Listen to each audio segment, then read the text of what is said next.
from Boston, Sail Boston's Grand Parade of Sail.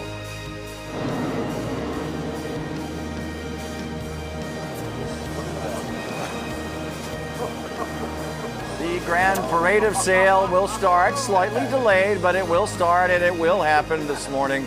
Good morning, everyone. I'm Ed Harding with Maria Stefanos. Thank you for joining us for our coverage of Sail Boston. Paul Bishop's also with us as well. He's the head of race directorate. Paul, what are we looking at out here? That was a shot from the media boat. What are we looking at?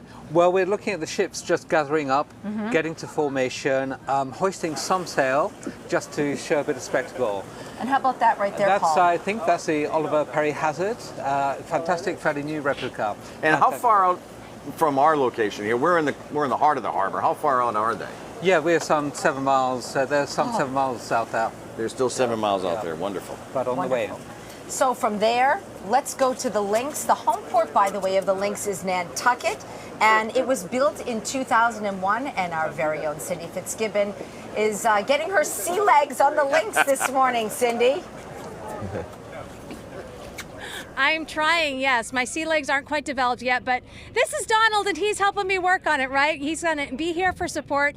Donald, thank you so much for inviting us on board today here on the Lynx. You are the president of the Lynx Educational Foundation. Good morning. Good morning, and thank you for joining us, and welcome aboard. Thank you so much. And we've got this amazing view now that the fog has started to lift, right, of some of the tall ships that we are surrounded by this morning. Let's show people at home what we're seeing from our vantage point. Yeah, so we have multinational, international fleet out here. We got Libertad over here from Argentina, Pride of Baltimore in the background, and then as we pan up here to this dark silhouetted boat, that is the Picton Castle. She's about ready to go on her 7th round-the-world voyage.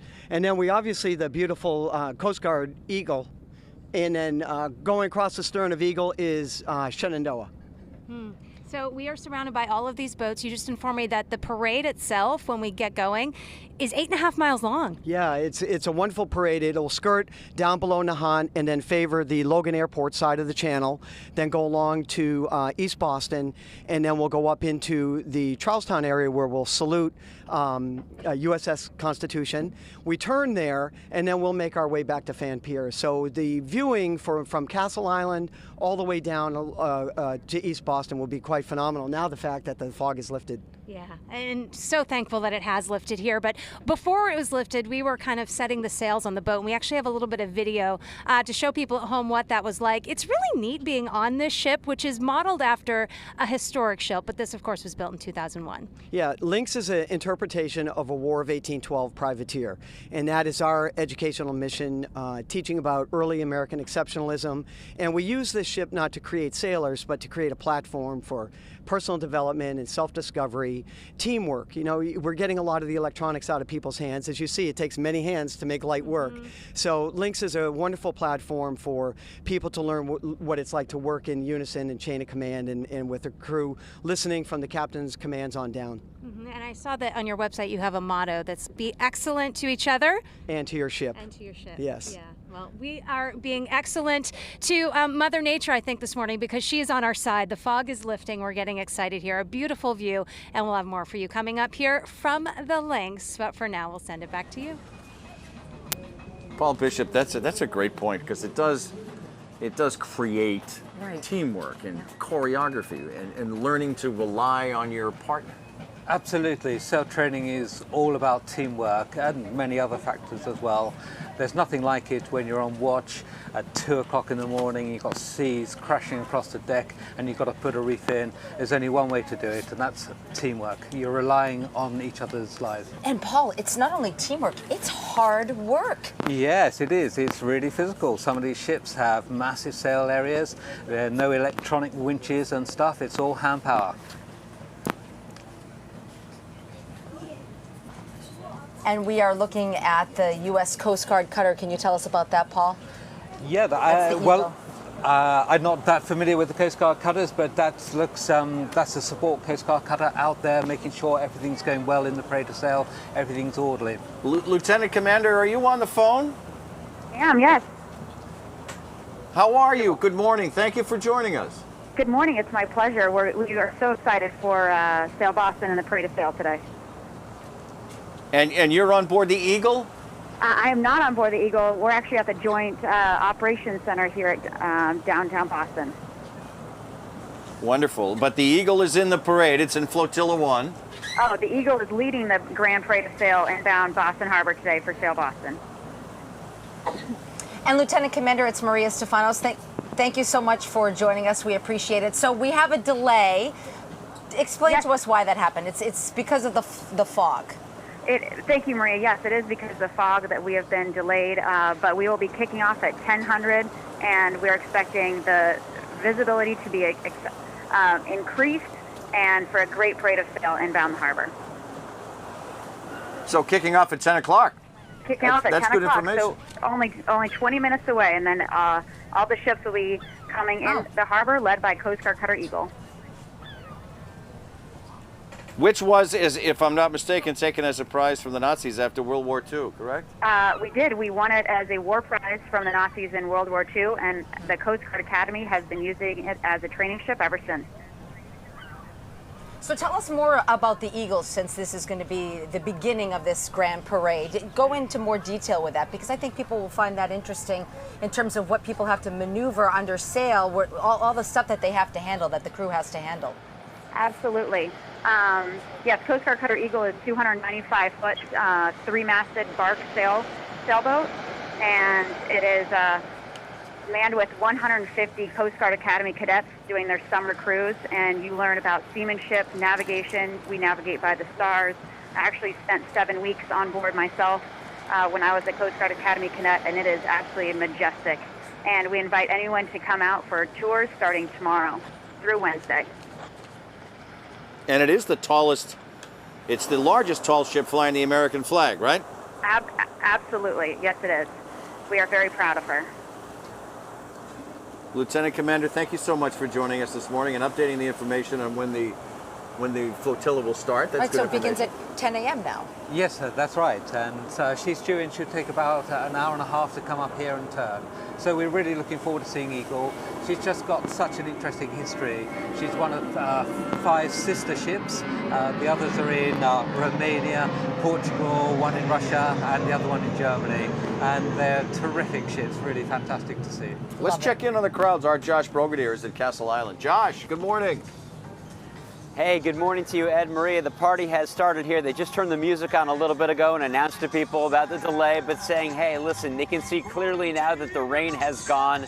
Everybody's having fun here. I'm standing, by the way, on top of Fort Independence, which was redone in 1851. So I've only been standing here since 8 a.m., so really not so long, all things considered. But if you take a look at the fortified part of the wall right here and all the crowds that have started to gather, we started out with one person at 6 o'clock this morning. We spoke with our friend Mary Ann Tompkins from Roslindale, who was glad to be here, and now she is joined by all these people who are out here. One of the things that they've said to us consistently is, even with all the checkpoints and the security, they wanted to make sure they could get this kind of a view of the ocean as everybody comes in here to the harbor and to see these tall ships, and indeed they are.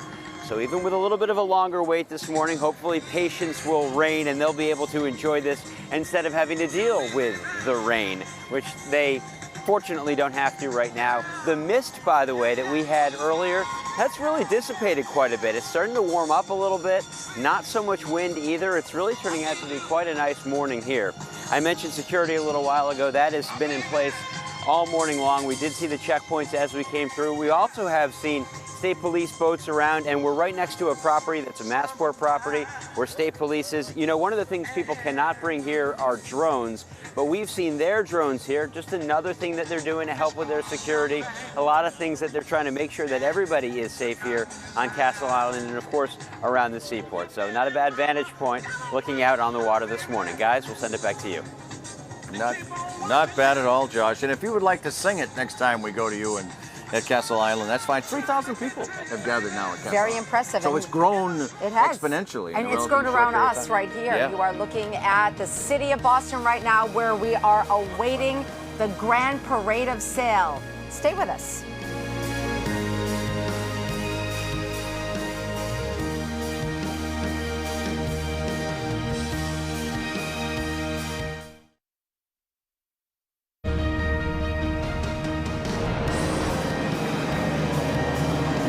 Welcome back to our coverage of Sail Boston. Right now it's Sail in the fog, but it's going to turn into Sail Boston. It'll be absolutely beautiful. I'm in Harding with Maria Stefanos. Paul Bishop's here with us as well. Paul Bishop, this is really such an incredible event, and you are the director of all of this. Take us through what's going to happen today. Yes, well, from our point of view, they're going to come in, the ship's going to come in, and from a race point of view, we're going to concentrate on getting the race results published, ready for the award ceremony in a couple of days' time. So that's the focus on the race committee. Obviously, the Port of Boston and all the agencies here have a huge amount of work in putting Sail Boston on. So huge amount of work for them. And so just to get the ships in, dock safely and alongside, and so the crews can go ashore and enjoy themselves. How much of a challenge is this harbor? This is a pretty busy harbour, as you know, is one of the biggest on the east coast of the States. So the level of planning and detail that's gone into here has been just immense. It's been sort of 5 years in the What are some of the things that you have to do, Paul? Oh, my point of view, well, I'm very much I'm the race director, so it's very much starting race, finishing race, calculating the results, making sure they're safe, communicating with coast guards and that type of thing whilst they're at sea. And in port, it's very much liaising with the port authorities and the local agencies here and authorities, just to make sure the ships are well looked after and the crews are well looked after.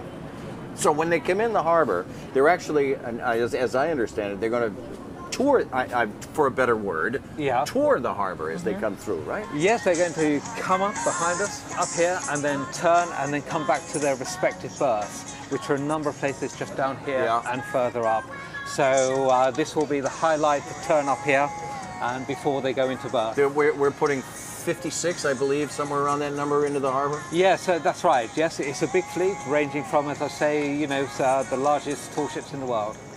All right, and we are getting ready. As you can see, we are looking out at the water, and now we can really see what's going on because things are absolutely improving here. Let's take you along the shore. Doug Meehan is with us this morning. Doug, good morning, my friend.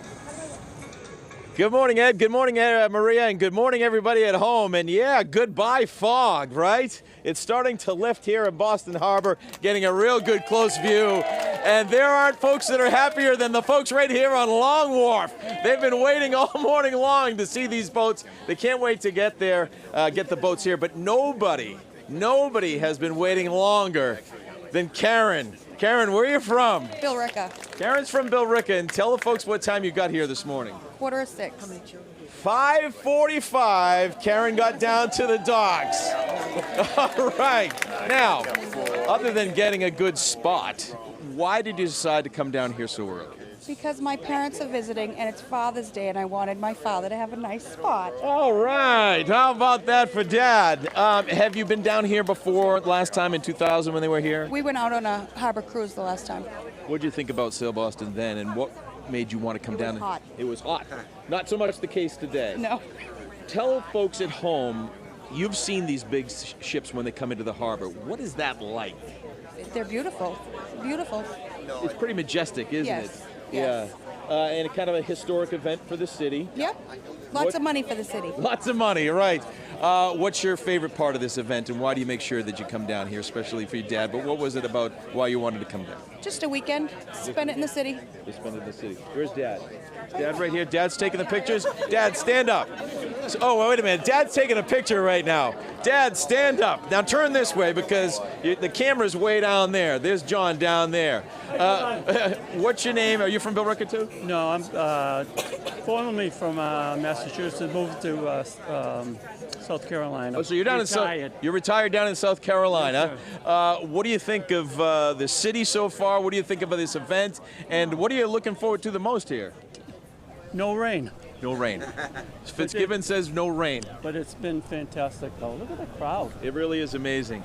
How about your daughter getting down here early to get you some good spots? Oh, she was told to come down. You told her to come down. I never do what I'm told. Never do what you're told. Good job. All right. Well, as you can see, enjoy the parade of sail. By the way, enjoy the parade of sail. As you work your way down, you can see that folks have got their cameras. They're kind of tucked in everywhere, no matter where you go. It's the entire length of Long Wharf. I saw you down here earlier. Lean out, by the way. You see the camera's way down there.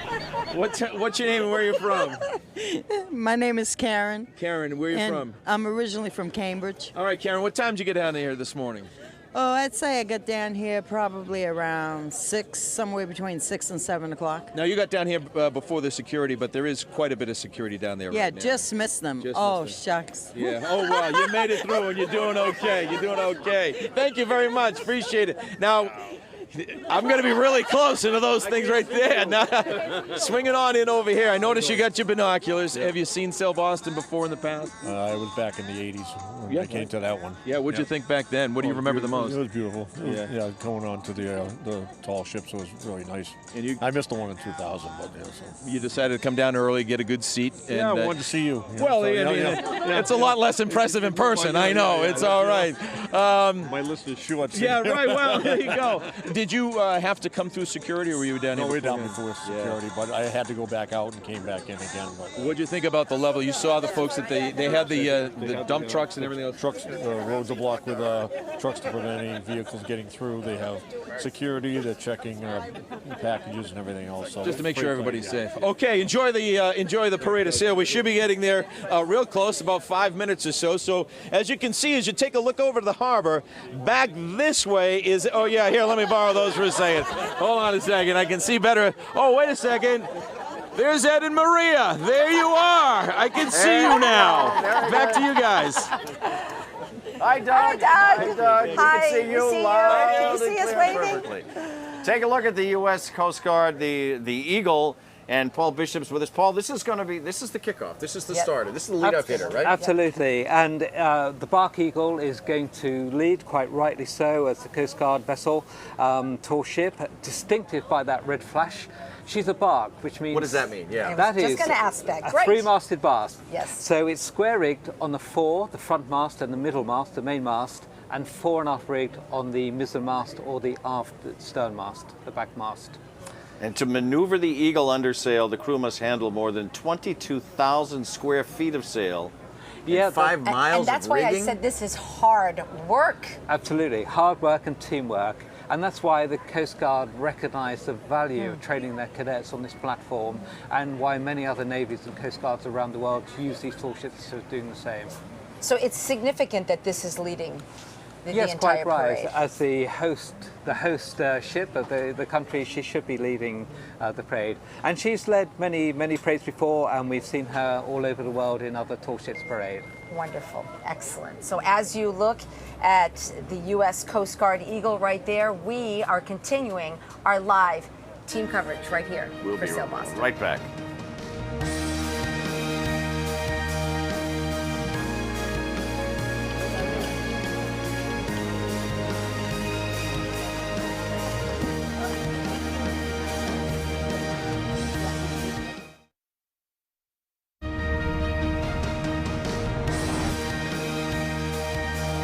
Welcome back, everybody, to Sail Boston 2017.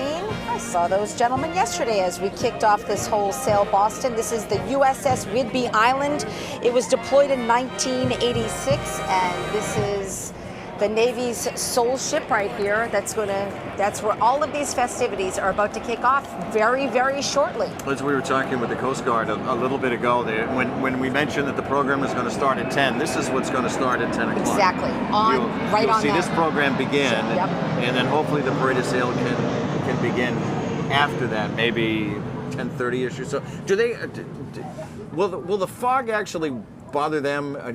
Are they holding the parade of sail for the viewers rather than the ships? No, I understand it's for safety reasons. There are a number of criteria that they were agreed in advance whether the parade of sail would go ahead or not, and restricted visibility was one, so that's my understanding. It's delayed for safety reasons. Well, then let's check in with Kellyanne Chickley. She can give us a breakdown of what is ahead of us weather-wise. Kellyanne, what are we looking at in the next hour or so, particularly, obviously, right here? Yeah, well, this is the thing. We're seeing some improvement already. Here's a live look in Boston right now. So, of course, you can see this fog is still very dense, but we're now seeing the buildings. Just about a half hour ago at the top of the hour, we couldn't even see the buildings with this live look. So there is improvement, and that will continue to be the trend. Temperatures right now, you're feeling it. It's kind of cool out there. We're about 63 degrees. We have that light wind out of the north, so there is that bit of a chill to the air. Visibility is improving though. So at the top of the hour, we were seeing visibility about 1/4 mile. Now, as we're inching toward 10 o'clock, the visibility in Boston is now 2 miles. So vast improvement. That's the case even as we move inland as well. You're moving down toward the Cape. There's some fog down there as well, but we're seeing some improvements as we're about 1 mile visibility at this point. So that is the trend. Here's a look at the futurecast with that fog, and you can see it continues to push eastward as we move through the late morning and into the early afternoon. In fact, by as early as 1 o'clock, 2 o'clock this afternoon, we start to see those visibility levels getting back to where they should be. So we're going to see vast improvement for this afternoon. Could even see those heavy clouds, which right now are thick and overhead, try to start to partially clear as we head into the afternoon. Not going to see a bright blue sky at any point, but we should see some brightening from that dreariness factor that we are seeing out there right now. Keep in mind, the rain of last night's well off the coast. We even had some rain in the Cape this morning as well in the islands. That's pushing eastward with that mist. That will be the trend throughout the day. So we do look to see plenty of dry opportunities. You could see the clouds sticking around through the 10 to 11 o'clock hour. By this afternoon, there's some of that partial breaks in the clouds. Still going to be a mostly cloudy day, but I do expect some peaks of sun trying to move into the area. More importantly, we're staying dry. We're getting rid of this fog as we head into the afternoon and evening. Temperature-wise, it is going to be slow to warm. We're just about the mid-60s as we move into the start of the Grand Parade. As we head into the afternoon, we will start to inch towards 70. So here's a look at your day planner for Sail Boston today. Fog and mist to start in the mid-60s, upper 60s by midday. Clouds linger, but we should see some peaks of sun as we move into the late afternoon to early evening. And that is the best time period to get those temperatures on over into the 70s. So when all is said and done, high temperatures should hit just about 71 degrees in Boston, 60s as you move down toward the Cape and Islands where that wind off the ocean is keeping us just slightly cooler. Now, of course, we're warming into Father's Day tomorrow. We go from the 70s today into the 80s tomorrow. Next risk of storms moves in by Monday night, and that could become severe. Bottom line, though, this fog, we're seeing some improvements that will continue to be the trend throughout the next couple of hours. I'm WCVB meteorologist Kellyanne Chicalise. Great, Kellyanne. Thank you so much. Yeah, you can, even from our vantage point, see some of the buildings in the city, and we can see through the fog, the shot from Deer Island. You can hear the crowd in the background. I can't make out the ship, to be honest with you, Paul, but I can see there's a ship there. It could be the Chilean naval ship Esmeralda, one of the biggest. Oh, it could be one of those. Very good. Very we'll good. pick that because right now the fog is making it a little difficult to identify everything specifically, but that's, as you just heard Kellyanne, that's about to move on off, and we've already seen it lift here, Ed. We really have. Yeah. It's interesting. We have tight security here. As we said, the crowds are definitely picking up.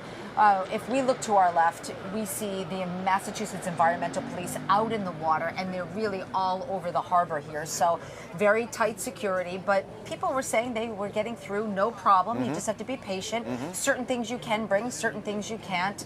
And that's the way it goes, like you said, in today's society. So what we're used to. It is what we're used to. This is what you were talking about, Maria. There This they are is right this That's boat what we is can see. just it's a football toss from where we are right now. So Paul, out there on the ships, the crew is feeling what right now?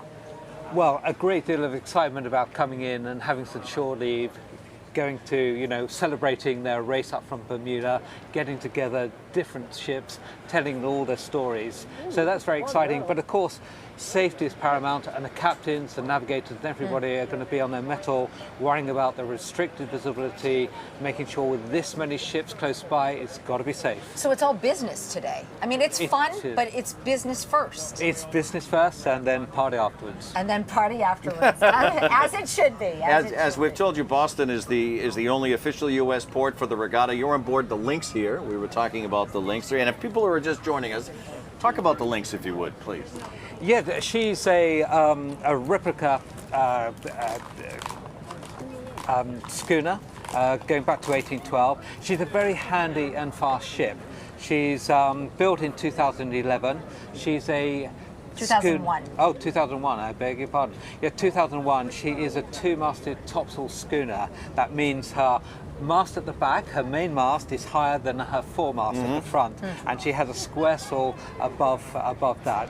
So these replica schooners have a great reputation of being really fast. I was just going to say, built for speed, it looks like. Built for speed, really built to get around the English. To navigate. Yeah, in the 1812 war, and also to beat up through the the shoals and so forth. They're very handy and very fast vessels. And we heard Cindy earlier talk about the 8-mile trek that it's going to take today, and everybody's in the same situation, correct? Yes, that's right. They're forming up into different groups.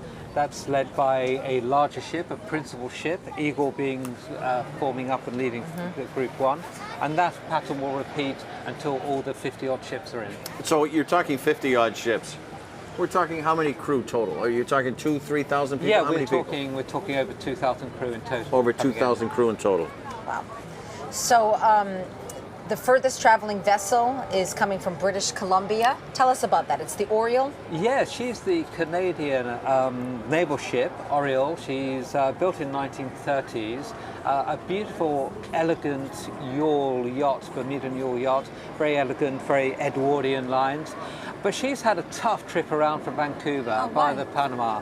They've had 50 plus knots of wind, really strong winds and stuff. So she's just to get to Bermuda. She's had some voyage. I hate to put you on the spot. Can you recognize that? My eyes are bad. That one looks. I would say that's Guayas from Ecuador. Oh, okay. There we go. Three-masted. Yep. She participates in the tall ships races now and again, and she's always a really welcome visitor. The crew are always lively, colourful. They even have a band on board. They have a band on board? We need that. We need a band here when Yeah, we're doing this live stuff. You'll probably hear them coming in with the band playing. These guys know how to party. Even from this distance, and look how uneven the sea is. You can see the crew walking along at the different levels. Yes, that's right. How do you get sea legs to do that? Well, that's the training. It does take a lot of courage, and there are, of course, the procedures. Safety is really important. They're harnessed up when they're working on the yards, those poles that come outside of the mast. But going up there, as I was saying, that's a sign of respect, and it goes back to the days when a friendly warship from a different country would come in, and it was just to show that they weren't manning their cannons. So that's where that came from. You're so passionate about this. This is. Tell us why this matters to you. Well, it matters to me. I started out as a cadet myself at the age of 14 sailing, and it had just such a fundamental change in my life.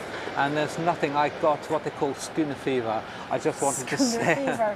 I wanted to sail for the rest of my life and be involved in tall ships. And somehow, that dream's come over reality. Guess what, Paul? That's exactly what you're doing, and that's wonderful. Yeah. That's terrific. One of the ships in the parade is actually built in 1893. That's a while ago, Paul. Yes, it is, indeed. And there are many ships, especially over in Europe, are going back to that stage. And of course, it's great keeping this maritime heritage up to date and alive. And of course, although these ships are old, they're under quite strict flag state regulations, and they have to have annual inspections and 5 yearly surveys, and so it actually costs an enormous amount to keep these sail training ships and tall ships afloat because of the high level of safety and standards they have to keep to. I can't believe I'm going to ask you this, and it's like asking who's your favorite child, which you can never answer. You should never answer that. But do you have a ship in this parade that's near and dear to your heart, and why? Yeah, well, of course, I can't have favourites. Being a race director, I need to be impartial. I'm putting you on the spot. But what I am looking forward to is seeing the Peruvian tall ship Union come in. It'll be the first time I've seen her. I've talked a lot with the naval attaches and so forth, seen pictures, spoken with the captain, and this will be an awesome sight. This 5-masted, immense ship, really new, really sparkling. She's just going to be great to see. Well, it is 10:06 in the morning, and I think as you look at the live pictures that we're showing you, you can see the fog lifting enough now that you can begin to see the ships on the horizon. You can begin to make out what is sitting out in the harbor and ready to come in here in its full majesty. So you can begin to see that the weather is improving almost to a point, but not quite to the point where they can start coming in yet. Well, that's right. I think they're just lining up, ready to come. And that ship you can see there, that's a dark green hull, That is Alexander von Humboldt II from Germany. operated by Sail Training Association of Germany, and incredibly, they're all volunteers on board. The 150 are all volunteers on board, including the captain. So that's a fantastic project, and she's based in Bremerhaven, and she joined us in Charleston for a feeder race into Bermuda and has raced up from Bermuda. Charleston, South Carolina? That's right. We had a feeder race to feed some of the ships into Bermuda. They had an awesome ride from Charleston. There were 6 ships. Awesome ride, about 25 or 30 knots on the beam all the way, and Pride of Baltimore just led the way all the way in and had a record-breaking run to Bermuda. On the beam all the way means? Well, it's a really favourable side of the wind for these particularly American schooners, so the wind on the side is a really fast point of sailing for them. It is interesting you said that because everybody's coming from so many different areas, some have had a fantastic sail here, and others have had a bit of difficulty. Yes, of course, going to sea, it's a tough thing. There will be gear breakages and things then, and you have to be resourceful out there. You have to carry a spare kit. There's no, automobile association there to come alongside to fix it. AAA is not going to come. Yeah, AAA. Can you fix your flat? Yeah, so, no, they're resourceful. And we've got boats coming from Finland all the way, from Latvia. These are small vessels as well, and the campaigns to put these boats together, they've been immense. They've been, 3 years in the planning, huge amount of work for them to be So here. how long do these crews spend at sea? I mean, they leave home and they get back to home. How long does that take? Well, it depends. All vessels have different voyage programs. The longest voyage for everyone was the trip from Portugal to Bermuda, some close to 3,000 miles, 1 month at sea basically. But most boats are changing crew in between different ports. Oh, The whole duration is over 4 months, from start from London. By the time we get back to France, it'll be over 4 months. There will be several of the crew staying on for the whole of that experience, but most will be changing in between times. Thank you very much, Paul. Let's get back to the links in Cindy Fitzgibbon, where things are starting to pick up there, Cindy. They sure have. We are, if you're just joining us, on board the tall ship Lynx, which is based out of Nantucket. And there are close to 40 of us on board the ship here this morning. And we've been learning a little bit about what it was like to be a privateer back in the 1800s. This ship, of course, modeled after an original tall ship that fought in the War of 1812. And we want to give you a little salute this morning, I'm told. So Don is going to help us with that process. Yeah, so we're getting ready to fire one of our 6-pound carronades off the port battery, and as soon as you're ready for everybody out there viewing, we can send the gun. Prepare to fire. Fire as able. Woo!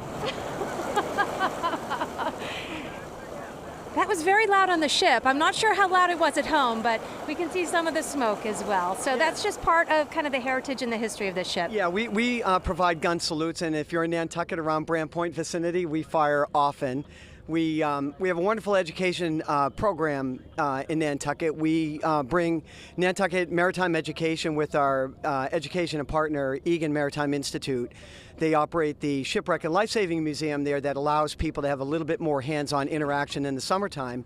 But all their main focus is in the schools, the public and the private schools. So Egan Maritime recognized what Lynx as a platform might have to offer, and so both of the nonprofits collaborated in this wonderful maritime education where so much of that is being lost now. We've gone to building and other trades. Well, there are trades here and that we have to offer, and Egan Maritime Institute they sail with us in every port around America. So that's fantastic. fantastic. It's been a good program. And you told me that kids too on Nantucket are able to sail more readily than they otherwise would. Yeah, we have a program, K through 12, you sail for free, and that's an ongoing outreach to the children in the summertime. And then we sail to various other ports that we always collaborate with the Egan education program in whatever port we're in. So it's a great way to bring some of our support and energy from Nantucket to ports all the way through our Gulf Coast winter home. Fantastic. Well, we're kind of looking around the ship. You can see all the people on board. Hi, everybody. You having a good time?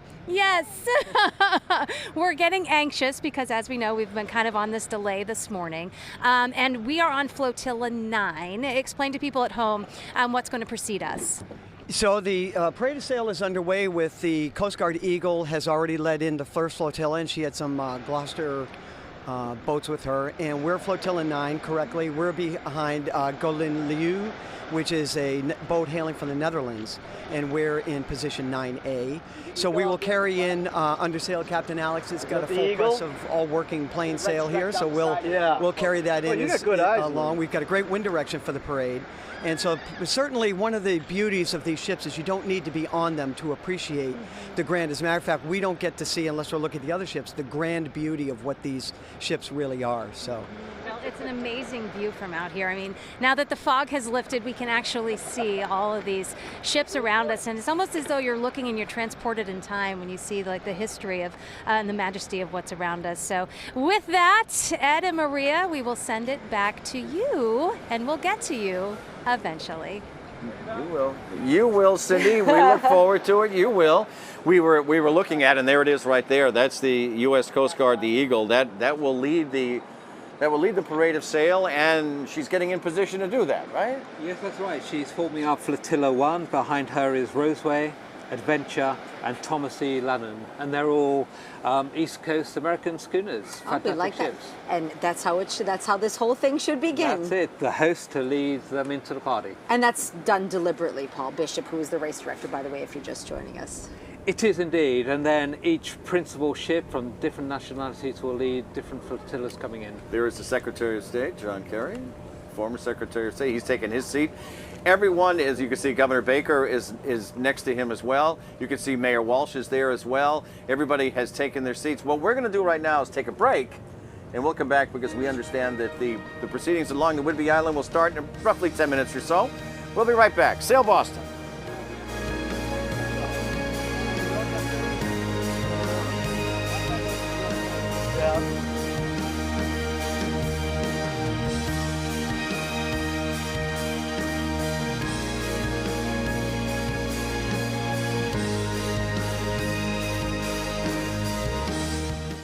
Live from Boston, Sail Boston's Grand Parade of Sail. Welcome back, everybody. Along with Ed Harding, I am Maria Stefanos. You are looking at Boston Harbor, where it looks like you can start to really actually see those boats right there at the very least. And we are here with you, and that is Castle Island right there. And there are boats all along the harbor here as we prepare to begin and kick off this parade of sail. There will be a formal ceremony, and it should start any minute now. It's aboard the USS Whidbey Island. As we showed you as we went to break, the people who are on board are in position. There you are. You're on board right now, and they're in formation, ready to start. You'll hear, if you're just joining us, the other voice you'll hear is Paul Bishop. He's the head of Race Directorate. Remember, this is a race. So it is a race from Bermuda and up to Prince Edward Island. Yeah, you're not. The race doesn't end here in Boston, right? No, it doesn't. It goes up to Prince Edward Island. We pause here. We pause here, and the cruise party, and then up to Quebec, back to Halifax, and back to France in Le Havre. But this all started on the 13th of April in London. So it's been quite a long race series for them. That's wonderful. We love to have you. What you're looking at on the other side of your screen, that's the Middlesex County Volunteers Fife and Drum. They're going to go right down that middle aisle. And then the Lynn English ROTC, they're going to be there. They're going to present the country flags, and then they're going to take position stage left. A lot of pomp and circumstance this morning. And then you're going to see the dignitaries who are going to get up and they're going to speak, and this whole thing will begin. And Ed is moving to the music here. We're trying to keep warm here as we are. We're actually right behind the World Trade Center right here as we wait for that. That right there is the Coast Guard Eagle, and that is going to begin this entire parade of sail. She has, Paul, I've noticed, what is the proper term, deployed some of her sail? Or set. Set. Set some of her Thank sails. you. That's what we have the Because X for. it's opened up and made it look more majestic Yes, as the she's parade looking begins. absolutely fabulous. The crew's doing a great job out there. So it goes the Eagle, and take us through what we're going to see at the very beginning. Yeah, the then first Flotilla 1, then we got Roseway Adventure and Thomas E. Lannon behind her. And they're all US East Coast schooners, really designed for speed in mind, for fishing the Grand Banks to get their catches back in great speed. There she is.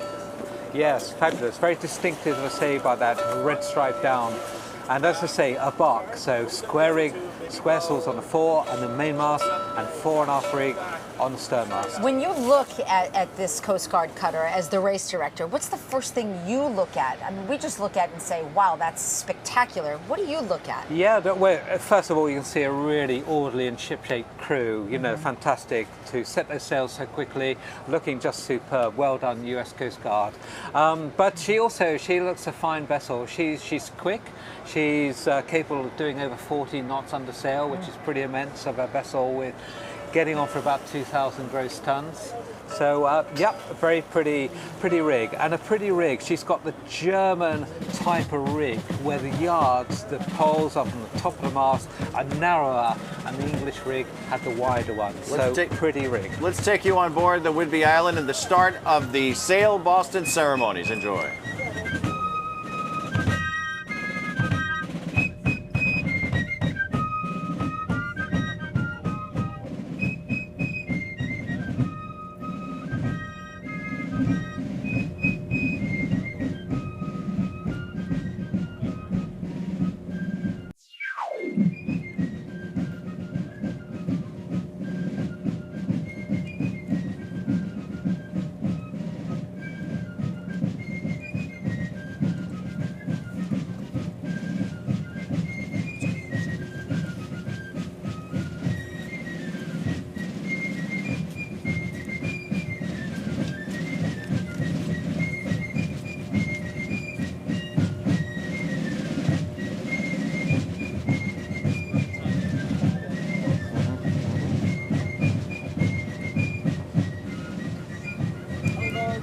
So you just saw the Lynn English ROTC, all women. A lot of them have graduated. I talked with them yesterday. Very proud to be part of this.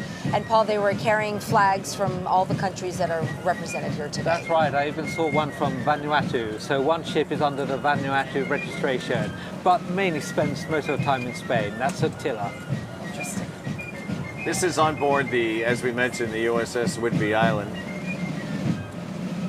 which is located right near Black Falcon Terminal, if you're curious where it is right now.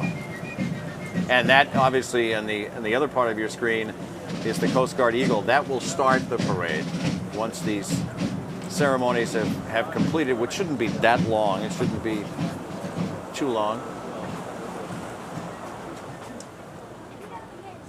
And you see the tug in front of that Eagle blowing water. So everything's starting to get into place.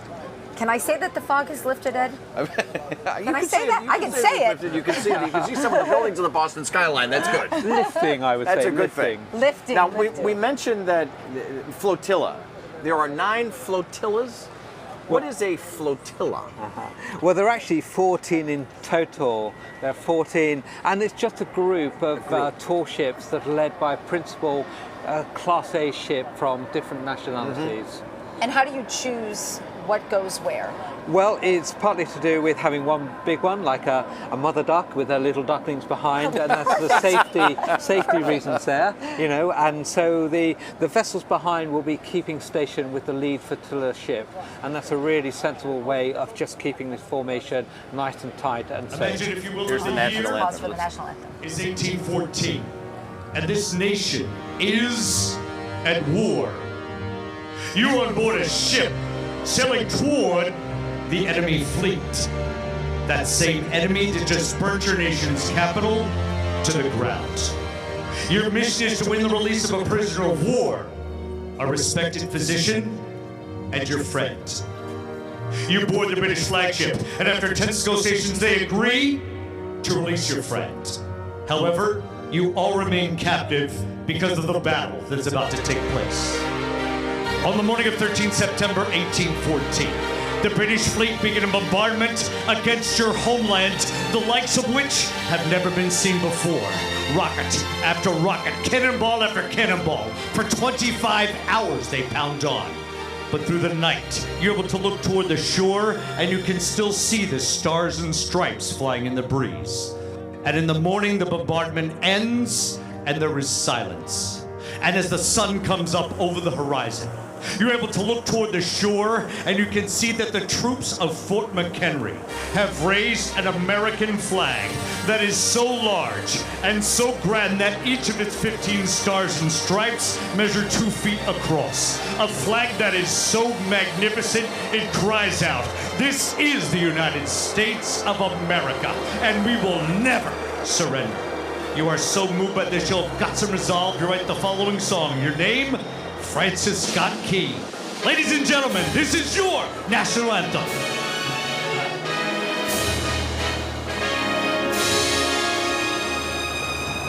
Oh, say, can you see by the dawn's early light what so proudly we hailed at the twilight last gleaming, whose broad stripes and bright stars through the perilous fight o'er the ramparts we watched was so gallantly streaming, and the rockets' red glare, the bombs bursting in air, gave proof through the night that our flag was still there.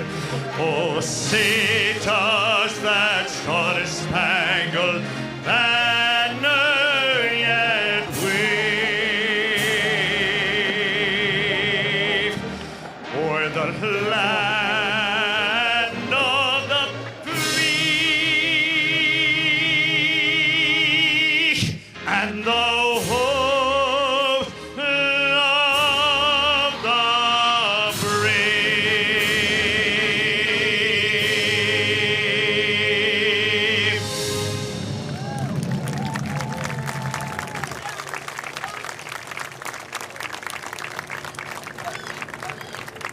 Dan Clark, the rendition of the national anthem. The program will include Commander Ethan Rule. I take the greatest pride in my service. However, we all have the greatest respect for all of those who have served.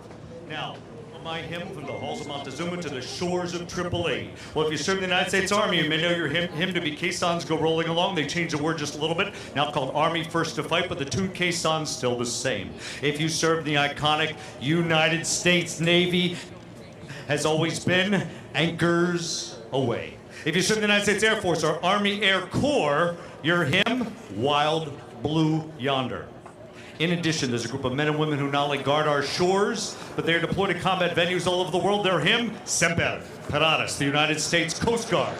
And finally, there is a group of men and women who are long forgotten, until an act of Congress in 1988 ordered that they will also be recognized as veterans, the men and women of the United States Merchant Marines. They like to be called merchant mariners, for you see, they used to take our boys overseas. Supplies, boots, bullets, bandages. Many times they were sunk by enemy submarines. Well, they have him also, heave ho, my lads, heave ho. Now, ladies and gentlemen, I would respectfully request, when I sing your hymn, if you have served, if you've had a family member who has served, if you've been married to a serviceman or servicewoman, do me a favor. You don't have to stand up if you don't want to, but please raise your hand so I can properly recognize you. The order of military hymns is going to be the Merchant Marines, the Coast Guard, the Army, the Navy, the Air Force, and then the United States Marine Corps. Here we go.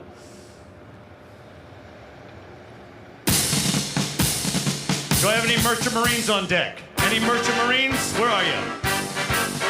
Heave ho, my lads, heave ho. It's a long, long way to go. It's a long, long pull where the hatches full, braving the wind, braving the sea, fighting a treacherous foe. Heave ho, my lads, heave ho. Though the seas blow high and low, we can cross any ocean, sail any river. Give us those goods and we'll deliver the submarines. We're the men of the Merchant Marine Coast Guard. Where's my Coast Guard? We're always ready for the call. We place our trust in thee. Through howling gale and shot and shell to win a victory. Semper Frates is our guide, a pledge and motto too. We're always ready, do or die. Like Coast Guard, we fight for you. Army, up first to fight for the right and to build a nation's might. And the army goes rolling along. Proud of all we have done, fight until the battle's won, and the army goes rolling along. For it's high, high, hey, the army's on its way. Call up your cadence out and strong. For wherever we go, you will always know that the army goes rolling along. Anchors away, I'm a push. Anchors away. Farewell to College Joyce, we sail at break of day. Hey, hey.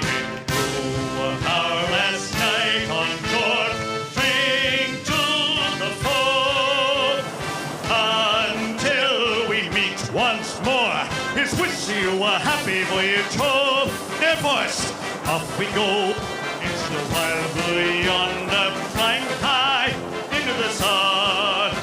Oh, down we dive, start our flames from under, dancing boy in the gun. Off we go, as we to meet our thunder off in one hell of a roar.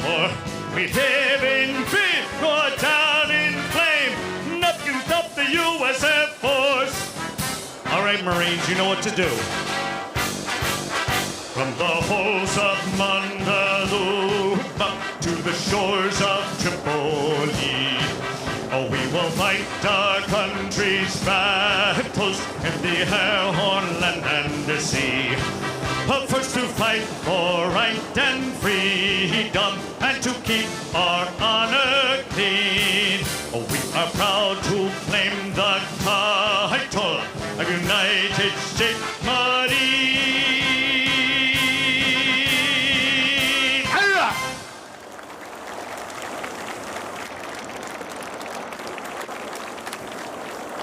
Ladies and gentlemen, before we begin today, the Middlesex County Volunteer Fife and Drum would like to offer you a prayer for our men and women who serve in any of our great ships, whether in the Navy, whether in the Coast Guard, Marine Corps, Merchant Marines, whoever is on board ship.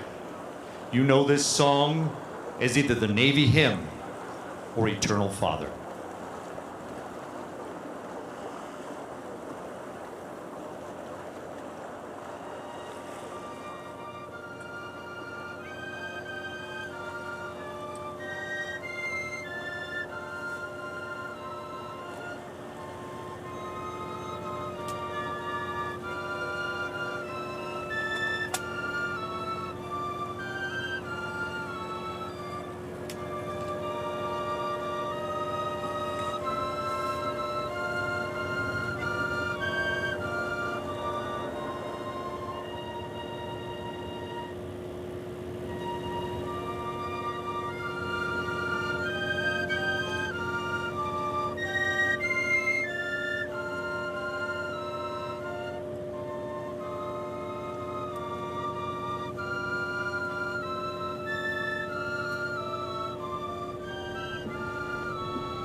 Ladies and gentlemen, give me the greatest honor to introduce you to the captain of the USS Whidbey Island, Commander Ethan Rule. Sir.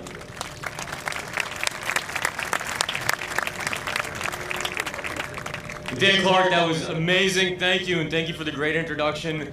Distinguished visitors, again, what a crowd here today. Absolutely impressed with that. Welcome on behalf of the crew of the Whidbey Island. Welcome to the most versatile and capable ship in the U.S. fleet. Let me tell you take a couple minutes to talk about the ship. So 32 years in commissioned service, one of the oldest vessels that we have, and I think she looks pretty good for her age. The mission is to land Marines on hostile shores. That's our primary mission. You're sitting right now on a large flight deck. We can take the largest aircraft in the U.S. inventory. That's Army, Air Force, Navy, Marines, and that's represented by our 53 here. Below you, and hopefully you have some time to explore the ship later on, is a large well deck. It's 440 feet long. We can take large amphibious assault craft. We can take displacement vessels. So the ship is designed to sink down 10 feet and take these vessels inside to provide that so we can land them on the beach. So fantastic capability on this vessel. Again, the cranes, it's not just a crane, but that crane offers incredible capability. So 60 tons on the starboard side, the right side, and 20 tons on the port side. So again, that just fantastic capability. We carry enough fuel on board to travel around the Earth 1.5 times. Not many vessels can touch that. So again, most versatile, most capable vessel. So, you know, we can talk about the big metal box all day long, but without the crew, the sailors and Maroons on board, it's just a big metal floating box. So there's 22 different ratings that are assigned to this ship, 340 sailors. And they are assigned, they do a variety of different jobs, all technical jobs across the ship.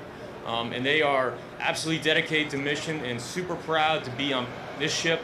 I'm proud to be in Boston, and hopefully you have some time to engage with them later on. Our recent mission, so we recently returned from a deployment to the 5th Fleet area, the 6th Fleet area, which includes the Atlantic, the Mediterranean, the Black Sea, Red Sea, the Arabian Gulf. So we made it as far as the Seychelles, and so 43,000 miles on our last deployment. So we've been around. Fantastic. We saw a lot of places. 9 port visits on our last deployment. So they sort of dubbed us the Liberty Island. I'm proud of that name. But again, that's a lot of places that we have proudly waved the U.S. flag. So that really is one of our main missions, and glad that we could do that.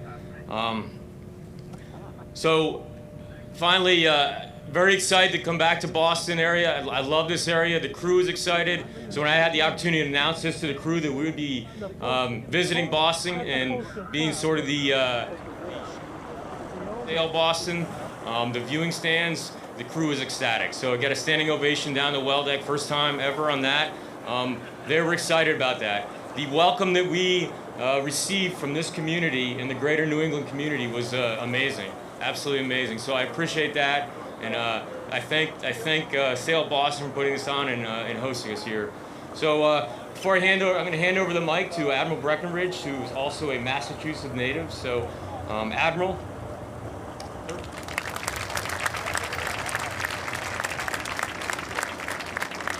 Well, thank you, Ethan, very much, and thanks for bringing to life where we are and what this means. Governor Baker, sir, great to see you. Secretary Kerry, always an honor. Secretary Ban Ki-moon and Mayor Walsh, distinguished guests, sailors, Marines of the mighty ship Whidbey Island, ladies and gentlemen, it is my privilege to render to you a welcome aboard one of our Navy's toughest and mightiest warships. You know, Sergeant Dan Clark, what a phenomenal treat, a treasure that kicked this whole thing off to remind us of our roots. Here we are in sort of the epicenter of the fight for freedom and democracy. And I don't know about you, but did it not get your blood stirring? Did it not get the hair on the back of your neck, that attention?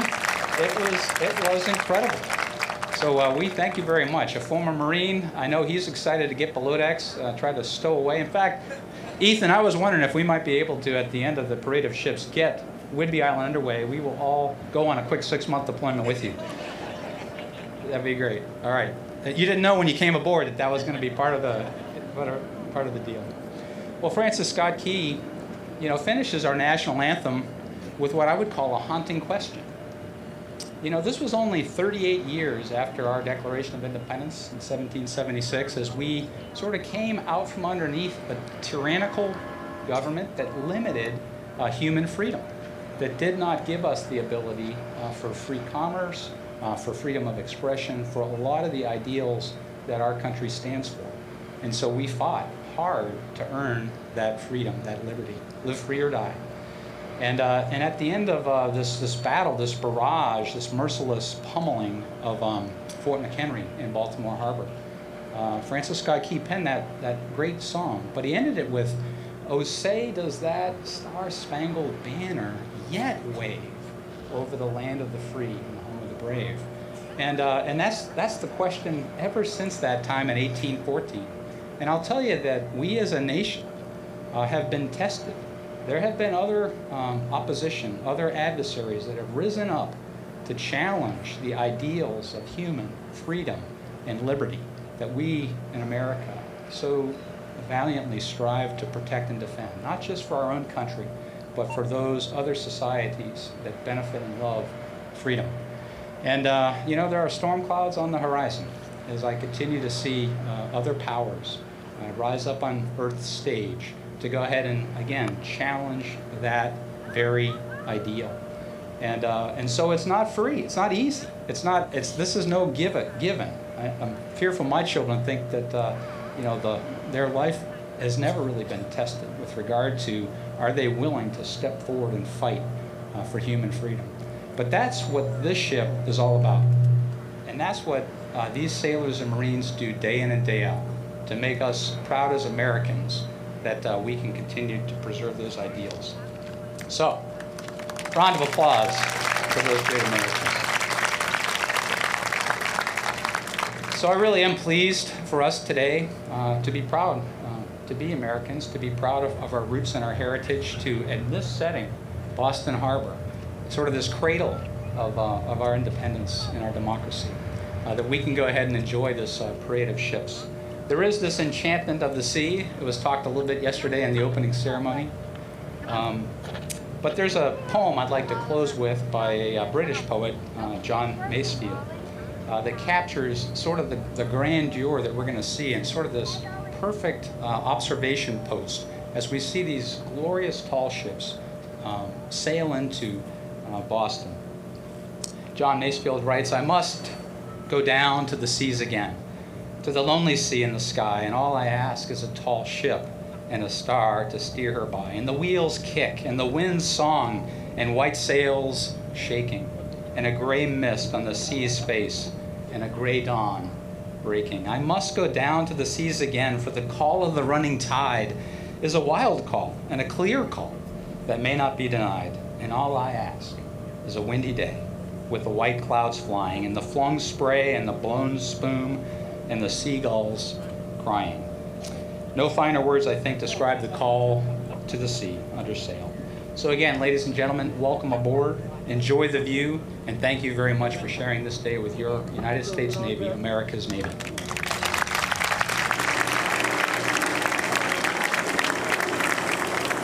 Good morning, everyone. Good morning. My name is Chris Cook. I'm the Parks Commissioner for the City of Boston. Could not be more grateful. And just as the captain and the admiral have welcomed us to this ship, how about a round of applause for the captain and admiral as we welcome you to the City of Boston. We could not be more grateful, not only for your service, but for joining us here today. Sail Boston is an enormous effort, and we will get into the different agencies that have to collaborate. And certainly we want to thank the public for their partnership in this as well, and the local businesses and the sponsors.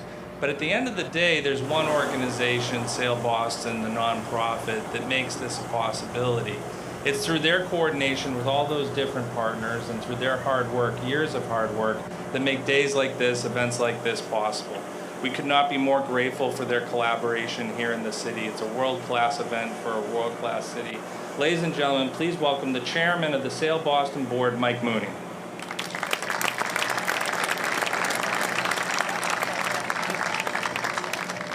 Thank you very much, and I give you another happy good morning to everybody. Welcome to Sail Boston 2017.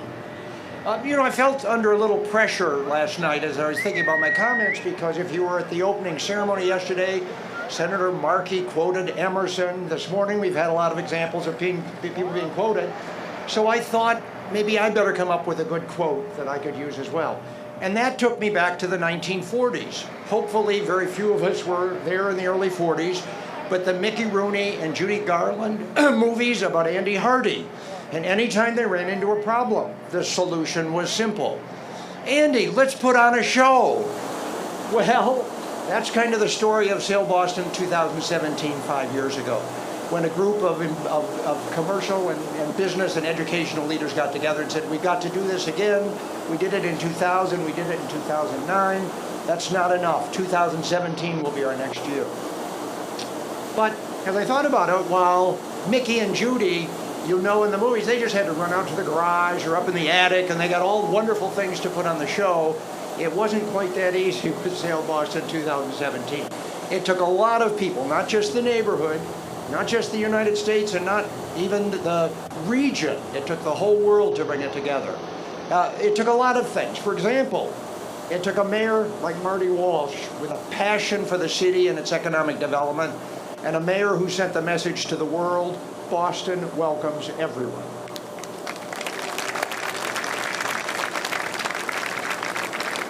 It took a governor like Charlie Baker, who knew that the Commonwealth and the city are members of a team, and he was there by the mayor's side all along the way to make sure this happened. So we're indebted also to you. I mentioned yesterday, and some who go unhonored too significantly, every federal, state, local safety and security agency has worked diligently on this event for more than 2 years. Thousands and thousands of hours, meetings every month when 100 people would show up, and they all coordinated so beautifully to make it happen. And you may have felt that when you were coming in today. Just this sense of security that they provide. And a lot of it you don't see, but we're indebted to them. It took them as well. Took the efforts of our congressional delegation. The ships just didn't call us up and say we want to come to Sail Boston 2017. Our congressional delegation worked very hard in Washington with the consuls, with the naval attachés, to encourage them to bring their beautiful and magnificent tall ships to Boston. And obviously, as you'll see today, they succeeded. It also took a lot of cooperation from the U.S. Navy, the U.S. Coast Guard, and the other military branches, whose requests, when we made requests to them, their reply was always the same. What else can we do for you? Always there to add more and more as their contribution. And finally, it took a team of dedicated, hardworking, and tireless organizers in the form of conventions, and particularly Dusty Rhodes and David Choate, but beyond Dusty and David, a huge staff at Conventions who have done a super job bringing all the pieces together so that it sounds like a fine symphony. So as a result of all these efforts, we're going to enjoy this beautiful parade today. And I can tell you one thing, I think Mickey and Judy would be proud. Thank you. Thank you so much, Michael. And again, thank you for the service of you on the board, but also everyone involved with Sail Boston. The next person, as Michael said, has made it his mission to welcome everyone to Boston. And I think today's event is another signal that the mayor of Boston wants to make sure that we are a welcoming community, not only for business, but for visitors, for our residents, and for everyone else who wants to come and experience this enormous welcoming city. Ladies and gentlemen, a huge round of applause for the mayor of Boston, Martin J. Walsh.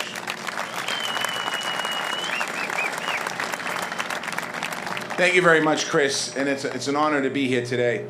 I don't know where to begin.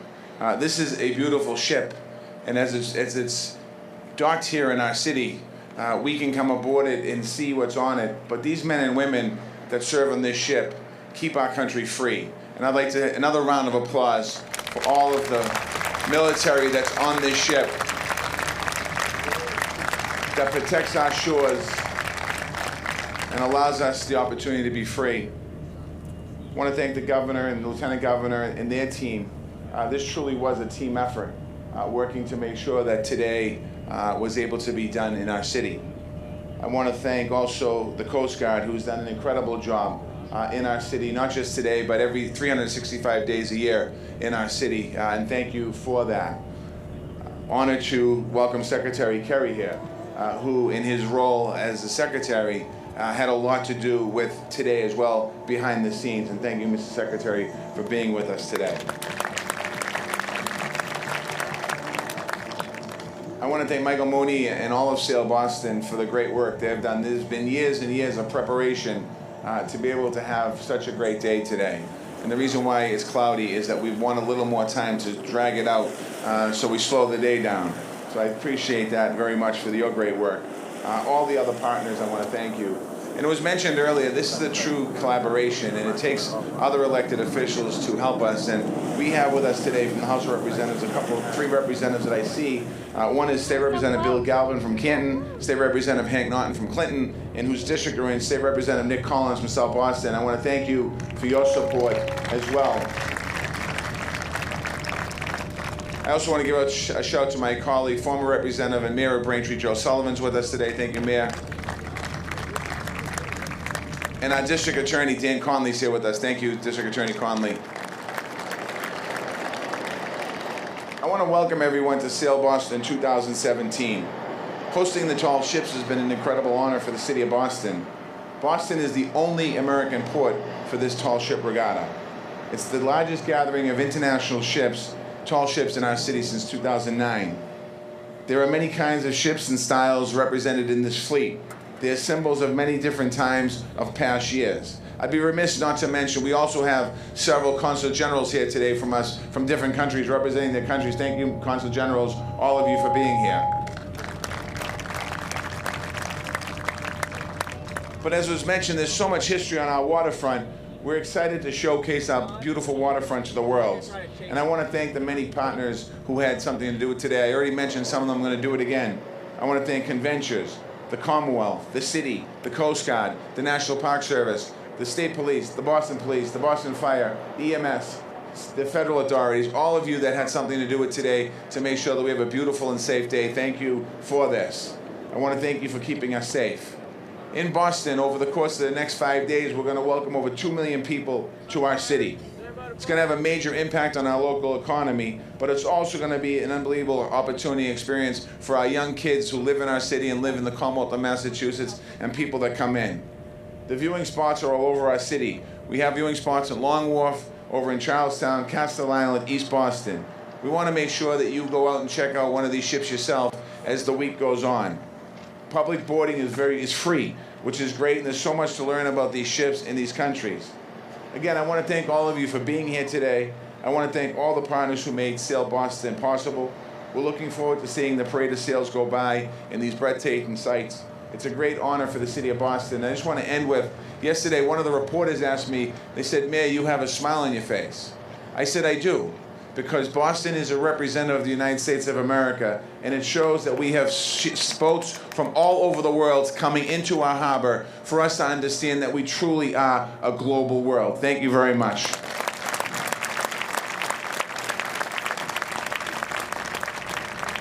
Once again, just to reiterate, from the very first days, from the very first meetings, the mayor was completely committed to Sail Boston and the fact that we would have a glorious day and a glorious parade of sails. So thanks again, Mayor, for your leadership on that.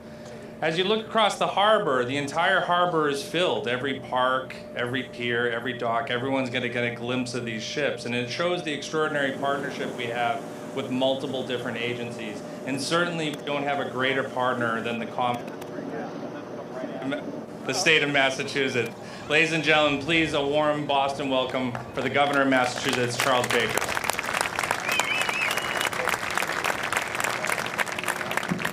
Good morning, everybody, and I anticipated and expected that by the time I got a chance to stand behind this microphone, pretty much everything that needed to be said would be said, and it has been.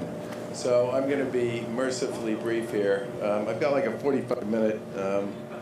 Let me just say the following. First of all, one of the things that makes this parade and these ships so important is they speak to the fact that once upon a time, and it wasn't that long ago, the only way the world got a sense of itself was on the water.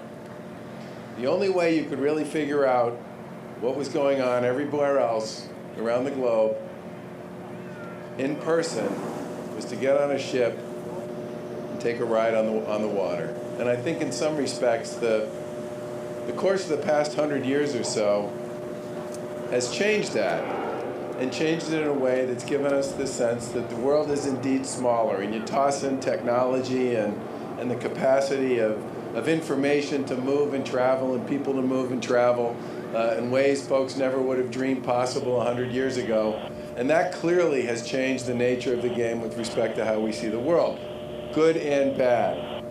But the mystery and the majesty and the size and the scale and the scope of this glorious earth that we all live on once upon a time was held in the hands of those who took to the sea. With all the mystery and all the majesty associated with that, it was the ocean.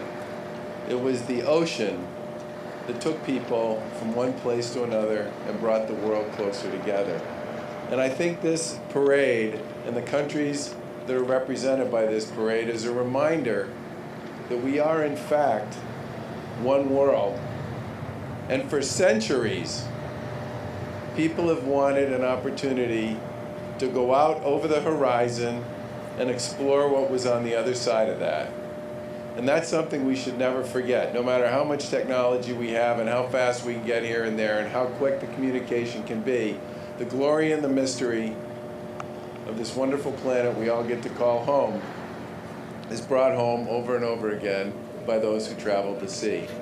And I think, as the mayor said, this has been a wonderful collaboration, a true public-private partnership between city, state, and the feds, and all kinds of businesses and nonprofits and other folks who stepped up to help make this opportunity to host these wonderful ships for the course of the next 5 days. And as the mayor also said, we are the only port in the United States that these ships are going to visit, which I think speaks volumes, not just about the history of Boston, but the belief on the part of those who are making decisions about where to take these ships and where to run a parade, that they want it to be here in Boston, here in the city of Boston, here in the Port of Boston, here in the Commonwealth of Mass. And that's a real tribute to everybody who's been involved in this effort. And one final comment I do want to say to all the men and women in uniform, all the men and women who stood up earlier, all the men and women who raised your hands.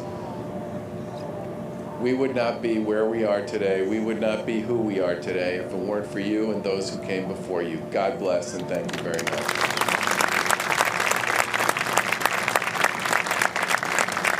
Thank you so much, Governor. And again, thank you to all the many, many agencies that have collaborated to make this day possible. We're also joined by City Councilor Tim McCarthy. Thank you, Councilor, for joining us. Thank you. There are many different kinds of service, and a lot of people serve their country in different ways. There's people who serve their country in the military. There's the people who serve a country as an elected official in Congress. And then there's people who are also happen to be the former Secretary of State. And then there's an individual who has done all of those things, and an extraordinary debt is owed to this next speaker. Please welcome John Kerry.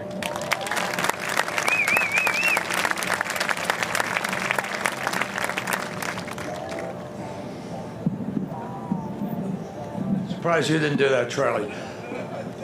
I want you all to notice that Charlie Baker and I have taken bipartisanship to the extreme today because we came dressed as twins.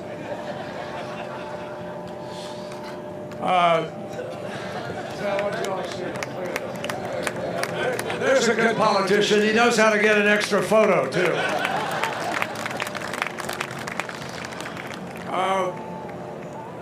Captain Rule, thank you.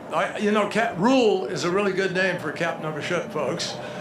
But I'm delighted to be here aboard Whidbey Island. Admiral Breckenridge, thank you so much for the role you play, as everybody has said, to keep us safe. Delighted to be here with Marty Walsh, who is leading in so many different ways, and who really embraces other countries and a global view as mayor, and I'm proud of that, as I think all of you are. Charlie Baker, who is leading the efforts to keep Massachusetts and the country responsible on an issue as challenging as climate change, and I'm delighted to be here with you. And Admiral Poulin, thank you for what the Coast Guard does up here. You guys are extraordinary, and we have great respect for the risk many of your sailors put themselves at in order to save people, and we appreciate it. To all of the public officials here, thank you, and to every one of you, to the Middlesex County volunteers. I've lived with you guys for a long time, having been in Middlesex County. We love what you do, and thank you very much for being part of this. To all the sailors, Marines, airmen, merchant marine men, Coast Guardsmen, and people, Air Force, who have served our nation. We are everything that we are because of unexpressible sacrifices that people make. Families make them too in so many different ways. And we remember all of them as we come here today. But what we really remember here today is the ocean. As Charlie Baker said, sort of the bigger picture of our connection to the ocean.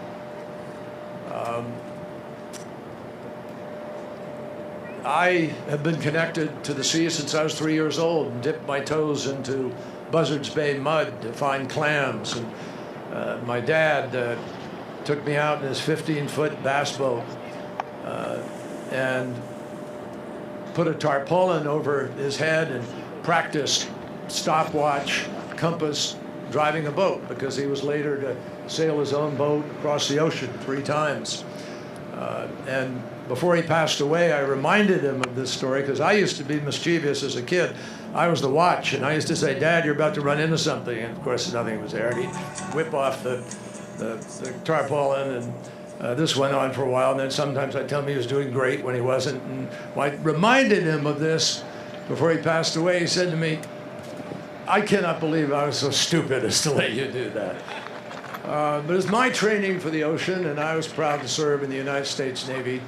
I served on a frigate across the Pacific, past these historic sites like Midway Island and Leyte Gulf and the Philippines, and toured the Gulf of Tonkin again and again and again. And then ultimately I got to skipper a small gunboat in the rivers of the Mekong Delta.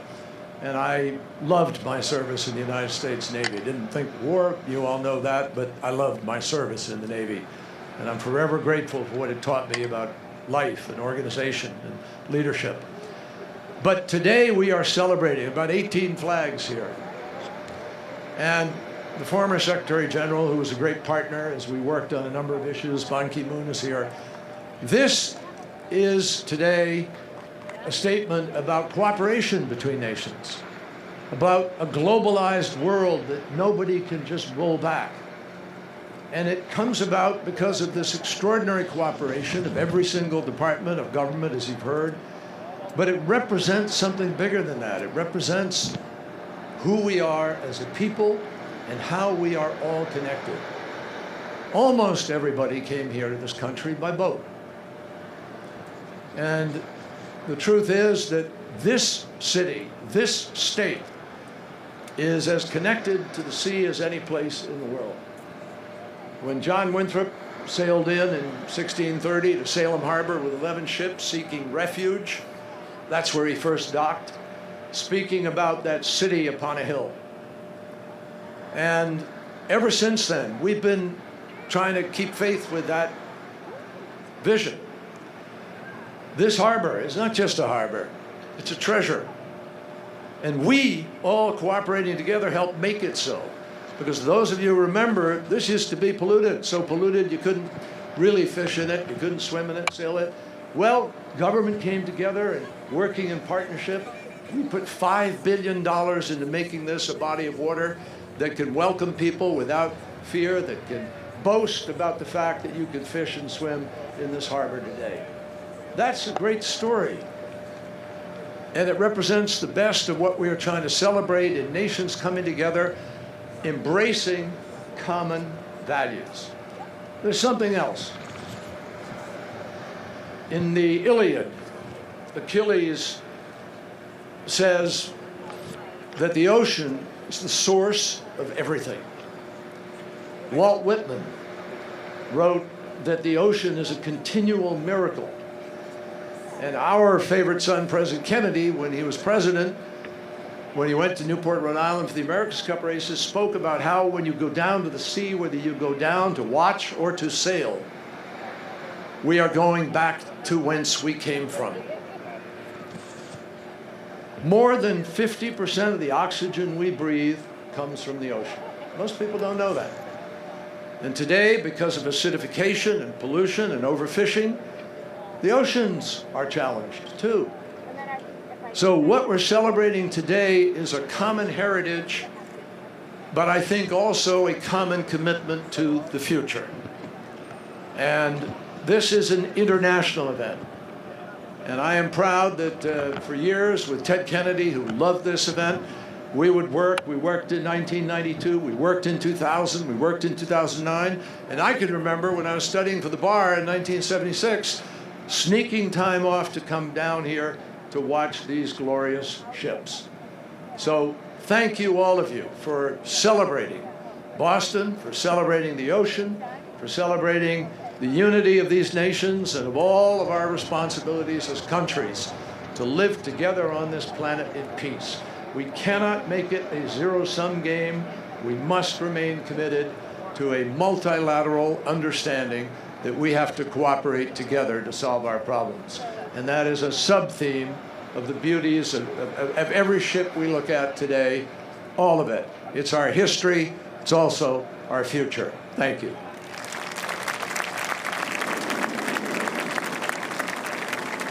I'll split the difference between me and the next speaker.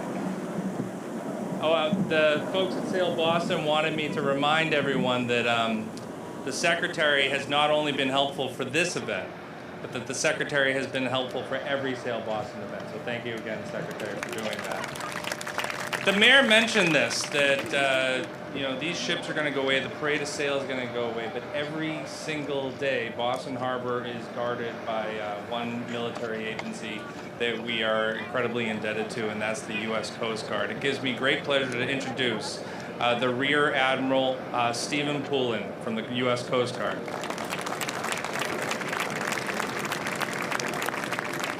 Good morning, everybody. I think it's fitting that we have a little bit of nautical weather here in Boston for this event. What a difficult slot to follow Secretary Kerry. You know, yesterday at the opening ceremony, I had the opportunity to follow Vice Admiral Breckinridge after his Go Red Sox cheer, so somebody's giving me some tough work here. First, let me again thank Mayor Walsh, Governor Baker, for all your support of the Coast Guard. Thank you for making Boston and the Commonwealth a location of choice for our Coast Guard and their families. And thank you for always extending open arms to us. And Secretary Kerry, thank you, sir, for your tireless support of the Coast Guard, both in the Senate and as Secretary of State. You have been and will remain one of our biggest champions, sir, so thank you very much. And thank you to Vice Admiral Breckinridge and the crew and command of Whidbey Island for their generosity last night, and certainly for hosting this event this morning. This is an impressive ship and an impressive crew. There's only one thing I think could make it better. That's if we painted it white and put a Coast Guard racing stripe on it.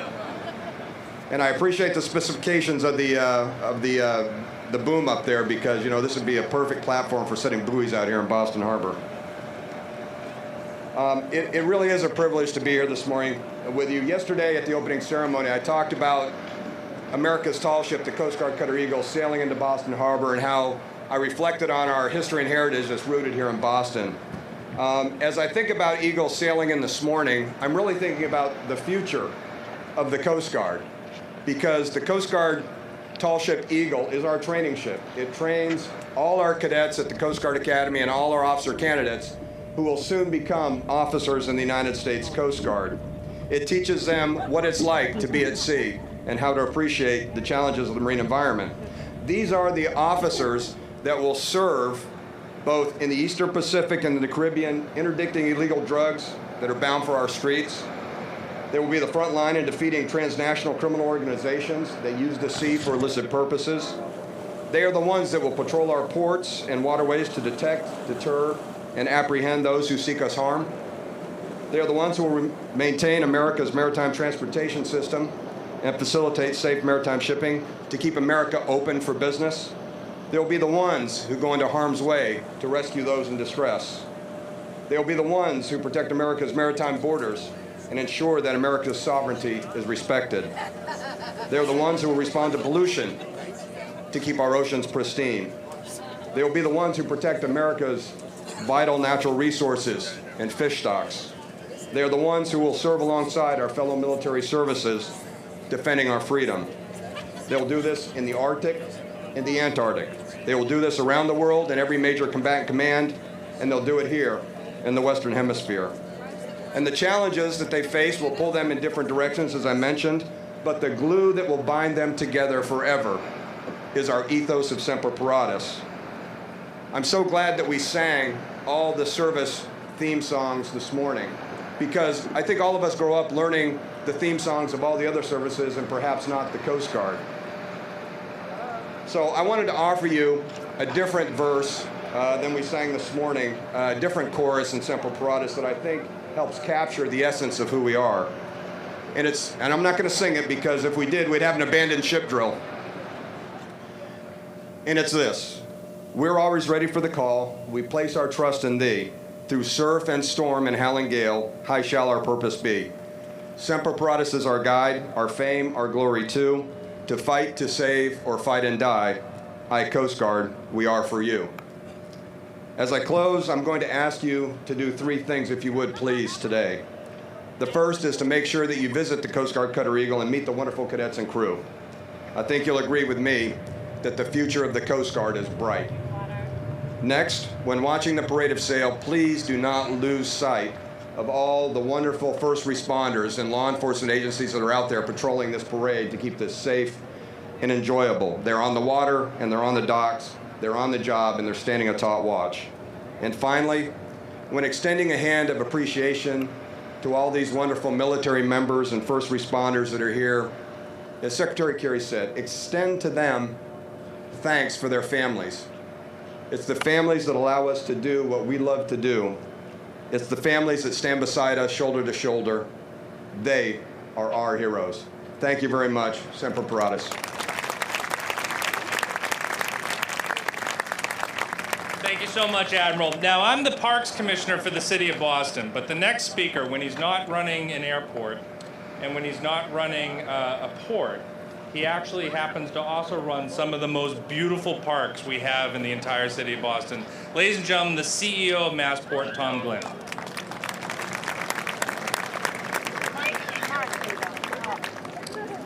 Good morning.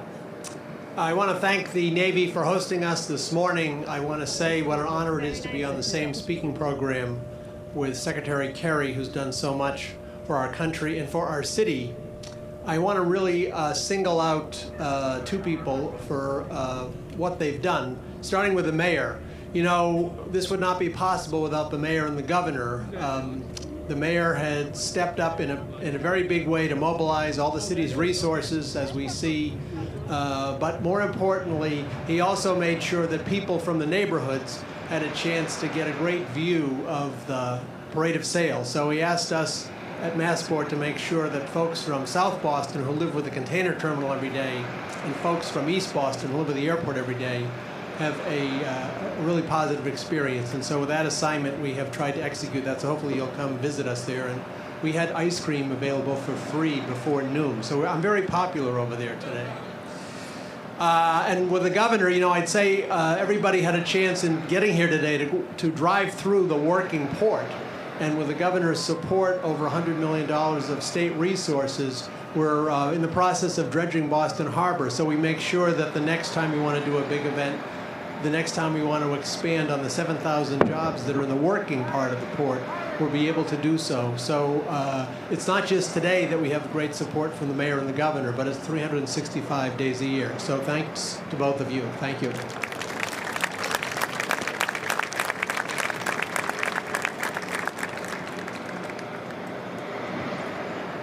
And now, just so everyone's ready, Dan Clark is going to perform again. So how about a nice round of applause for Dan Clark?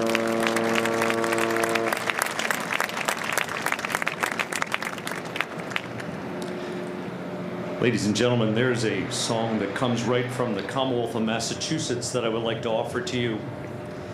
And once again, before I sing this song, I want to tell you the story about the young lady who wrote it.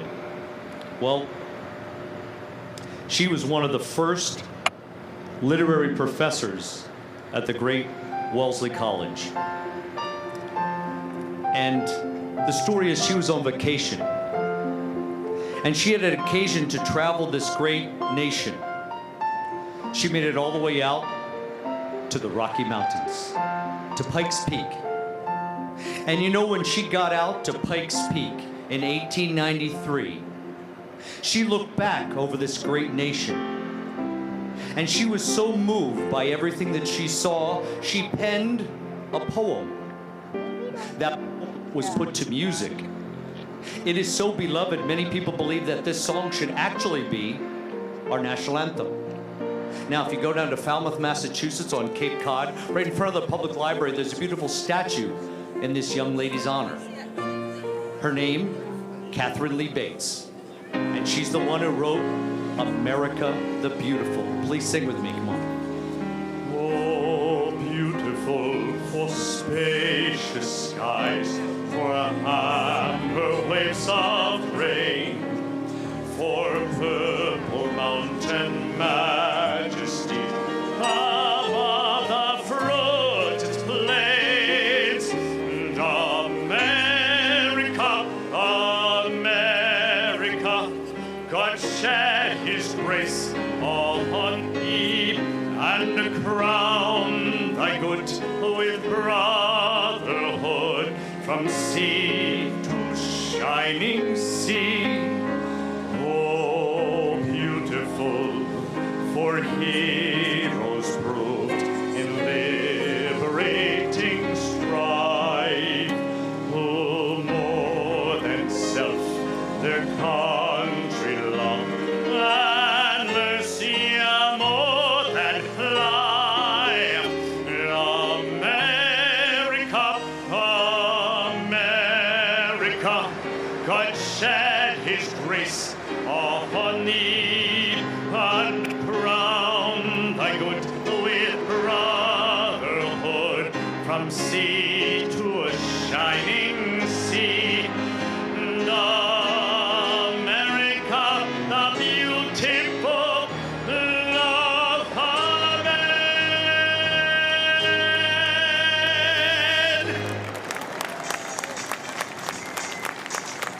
Ladies and gentlemen, at this time, the Junior Marine Corps ROTC, representing our Lynn English High School, will retire the colors. And as they are doing so, the great fife and drum band, representing the Middlesex County Volunteers, will entertain you.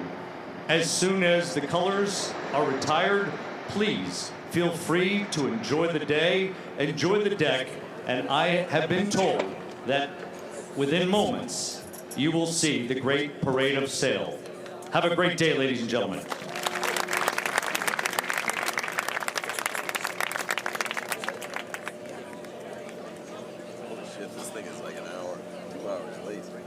You have been listening to Dan Clark.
So you just listened to a great ceremony right here on Channel 5 aboard the USS Whidbey Island.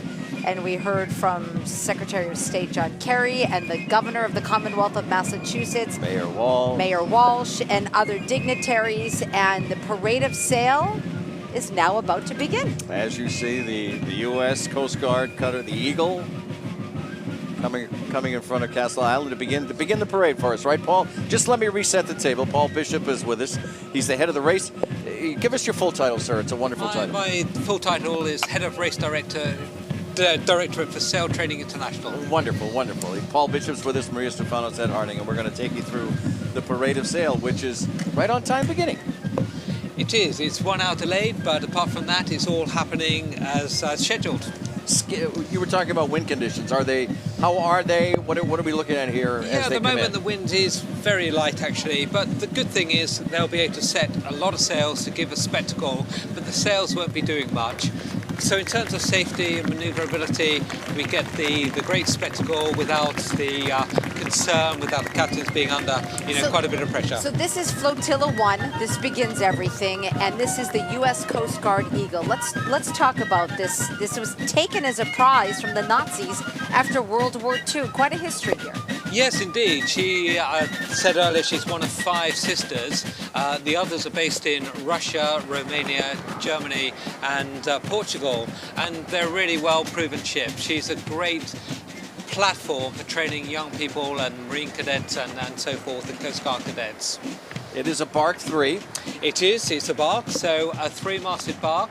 So it's got square sails on the foremast, the main mast, the middle mast, and 4.5 rigged on the stern mast. And with a steel hull. Yes, the majority of the larger ships here are all steel hull. The schooners tend to be wooden hull, but yep, she's a very robust steel hull. And speaking of tall ships, she's the largest tall ship flying the American flag and the only active square rigger in the U.S. government service. And there is a wonderfully large American flag on the back of her, too. Yes, that's right. Of course, she, like many other tall ships around the world, they're ambassadors as well, floating ambassadors for their nation. So she's not only training her Coast Guard cadets on board to a very high standard, she's also representing, your great country.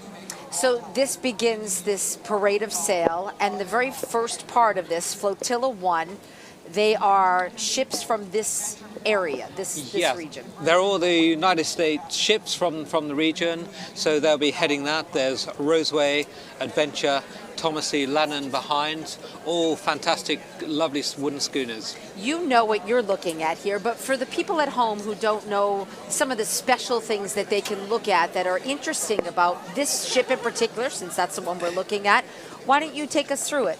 Yeah, well, looking here at US Coast Guard bark Eagle, and you can see she's got just about every sail set. Although what wind there is adverse, so it's coming against her now. Because it is light, she's able to do that, and she's able to maneuver safely up under power. To her starboard side, that's to the left of the picture, is one of the schooners, and I think that's Roseway, and she's got a fantastic history. She was designed to race the cod fishing fleet, the Canadians and the other American ships going out to the Grand Banks, and she was one of the few to get the record away from the Canadians, so she's a very special ship. Let's talk about the Roseway right now, the home port. Where else? Right here in Boston, and the hull is wood. And back in 1920, a Halifax, Nova Scotia newspaper challenged Gloucester fishermen to race. And this has quite a history itself. Yes, it does. It does. There was a lot of prestige about how fast these schooners could come back from the Grand Banks. It's not just prestige and pride of the captains there, really hard men of steel in those days coming back in those conditions, but they had to get their catch back as quickly as possible to get the best prices. It's interesting that the ship was named after the woman who always got her way. Oh, right. Roseway. and to your point about fishing, in 34 she set a record of 74 swordfish caught in one day. Yeah, that's absolutely amazing. That really is. I've never known anything like that. Never heard anything like that. And registered, by the way, as you're looking at this, as a U.S. National Historic Landmark in Boston. By the way, built by a father and son at a family shipyard in Essex, Massachusetts. This is also in Flotilla 1. You're looking at Schooner Adventure. The home port is Gloucester. It was built in 1926. And again, fished cod, haddock, halibut from Nantucket to Newfoundland. Yeah, that's right. She's very similar. These are very seaworthy ships, very fast, particularly when the wind is coming from the side, which is very favorable condition to them. They could be sailed with a relatively small crew as well. Oh, interesting. Very powerful, very fast. Some had dories on board, so they would launch these small dories in very difficult conditions off the Grand Banks to go and fish for cod, to come back, and others would, fish from there direct. And it's interesting because you can tell when you look at them, each ship has its own personality, and you said the crews have their own personalities. Yes, that's right. I think the visitors will actually see that even from the shore. When you come along down to the port, you'll actually be able to look down onto the ships and go aboard many of them, and you will sense they all are unique personalities. We are hearing "Oh Canada" in the background here. Blue Nose 2 is from Canada. I'm not sure if that's in honor of that, but that's still a couple of boats down. But it could be. Yeah, the Blue Nose 2 is heading Flotilla 2 with Oriole, the Canadian naval yacht behind. So Blue Nose 2, of course, is very famous as a cod fishing Grand Banks schooner. But now you're looking at the Schooner Adventure, the U.S. Coast Guard Eagle leading the way here. Take us along this parade route. So this is a 7-mile route? Yes, that's right. It's a 7-mile route outside of the harbour, coming in, swinging around. You can see the tugs, for those who are down here, with their water cannon coming up, leading the parade. They'll come to the head of the harbour, turn to port, and then take up their berths. You're looking at the schooner, the Thomas E. Lannon. Home port Gloucester, a wood hull built in 1997, a relatively new ship. Tell us what we're looking at here. Tell us about the sails. Tell us about this ship. Yes, so you've got the biggest sail is the mainsail. That's on the aft mast, which is the main mast in a schooner case. And they're gaff sails because they have 4 corners to them. They're 4.5 rigged. She's flying a Canadian flag. I'm not quite sure that is I think that is Blue Nose, actually. Yeah, I think that's the Blue Nose. That is Blue Nose too. Okay. That was what O Canada was for. Right, that's right. And she's leading Flotilla 2. And she's very similar to the other schooners we were talking about, designed for the same purpose. It's called a gaff rig. What's a gaff rig? Yeah, they're saying 4 corners to the sails. It's 4.5 rigged as opposed to square rigged across, which you typically identify with tall ships. So you'll see the gaff is a wooden beam pole that is at the top of the sail. Yeah. If she didn't have that, it would be a 3-corner sail, and that would be a Bermudian sail. She's got a great. She's called the Blue Nose 2. And there are many stories about how she got her name. Wives of fishermen knitted mittens for their husbands using cheap blue dye, which would rub off when they're runny noses when they were at sea. That's one. Blue-skinned potatoes were once a staple crop in the Annapolis Valley. That's another. Yeah. So how the name originated. And I also heard, Ed, that it was Blue Nose because they worked in such cold conditions through the winter. They had like blue that noses. one. That's a good one, too. Just for your perspective, folks at home, we are actually getting our first. We can actually see from our vantage point here at the World Trade Center the impressive sight of the Coast Guard Eagle coming in, which is it's virtually at where the Whidbey is. So she's coming in. So the parade is right at the front of the harbor. It's into the harbor, obviously, but it's beginning to enter into the inner part of the harbor. And we're right behind the World Trade Center, and you can see there are a lot of people that are now gathered to watch the majesty of this parade of sail that has begun in Boston Harbor here for Sail Boston 2017. And that right there is where it all begins with that U.S. Coast Guard cutter right there. That's the Eagle. And you were saying that this is, when you look at this certainly makes a statement. Well, it certainly does, doesn't Lee? She looks so smart, her crew, absolutely immaculate. But I have to say, it reminds me of a race I did against her in 1984. And it was a pretty tough race. We were in storm force conditions off Bermuda. And we got knocked flat, but the Eagle got pressed over to about 40-something degrees. And there were 2 people up on that lower yard where she dumped into the water. Whoa. Everybody was all right and Wow. fine. She's a very seaworthy ship, but gives you an idea of the conditions Torsh's races have to sail through Sure. sometimes. And again, what we were saying before is we love the beauty and the majesty and looking at this parade, but we have to remind people this is a race. Yes, it is. This is the racing is a very important part. Competition adds another dimension, and it's friendly competition though. Although they're really racing very hard out there, the whole thing is about international peace and understanding, and the friendships that develop when they come ashore. And Sail Training International and its former organisations have been running races for over 60 years now, and the most coveted prize is the Friendship Trophy, which is awarded on the vote of the other captains and crews to the vessel that have done the most for international peace and understanding. And on the strength of that, Sail Training International was nominated for the Nobel Peace Prize in 2007 for all its work that it's been doing over the decades. Beautiful. As you were looking at the Eagle a little earlier, we were talking earlier this morning about the fact that it's 22,000 square feet of sail and 5 miles of rigging. Yeah, carried on that ship. It's very impressive. There's a lot of maintenance and a lot of work for everybody. As you look live here, as this parade of sail is underway in the harbor here, and we are joining you live right here on Channel 5, and this is making its way towards us, which is really quite a sight to see, Ed. It's really spectacular. Yeah, sails on full display. Not functional, not required for that. They're under power, but they're on full display, in full majesty.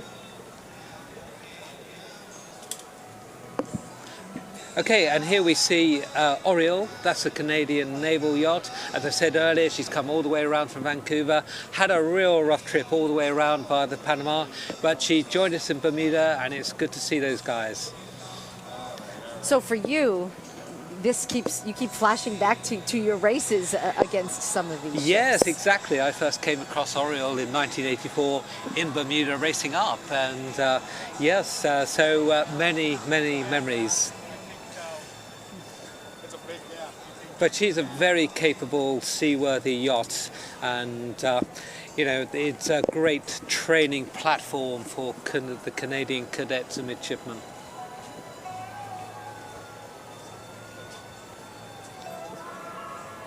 I don't know if you can hear the sounds from the water tanker that's in front, that's leading in, the tug that's leading in, the sounds you can hear from the horn that are flying off. As the Eagle comes into the harbor, and the Eagle leads as we've been mentioning, it leads the parade. But behind the Eagle, the Roseway is there, the schooner Adventure is there. So yes, that's right. And they are right. I mean, they're nip and tuck right with them. Yes, they're all trying to. The formation is about 200 yards from each vessel, and 1,000 yards between each principal lead vessel, each flotilla. So they're keeping pretty good station, Flotilla 1, as you would imagine, under the direction of the U.S. Coast Guard. Looking good, I'd say. This is our vantage point, by the way. This is the site that we have. In the foreground, you can see the environmental police. And they are at the ready, and in the background you can see the beginning of the entry into the inner part of the harbor here for us. So we have pretty intense security out here, but it is family friendly, and you get through that security, and it's really something to behold, and bring your family down and take part of this magical event.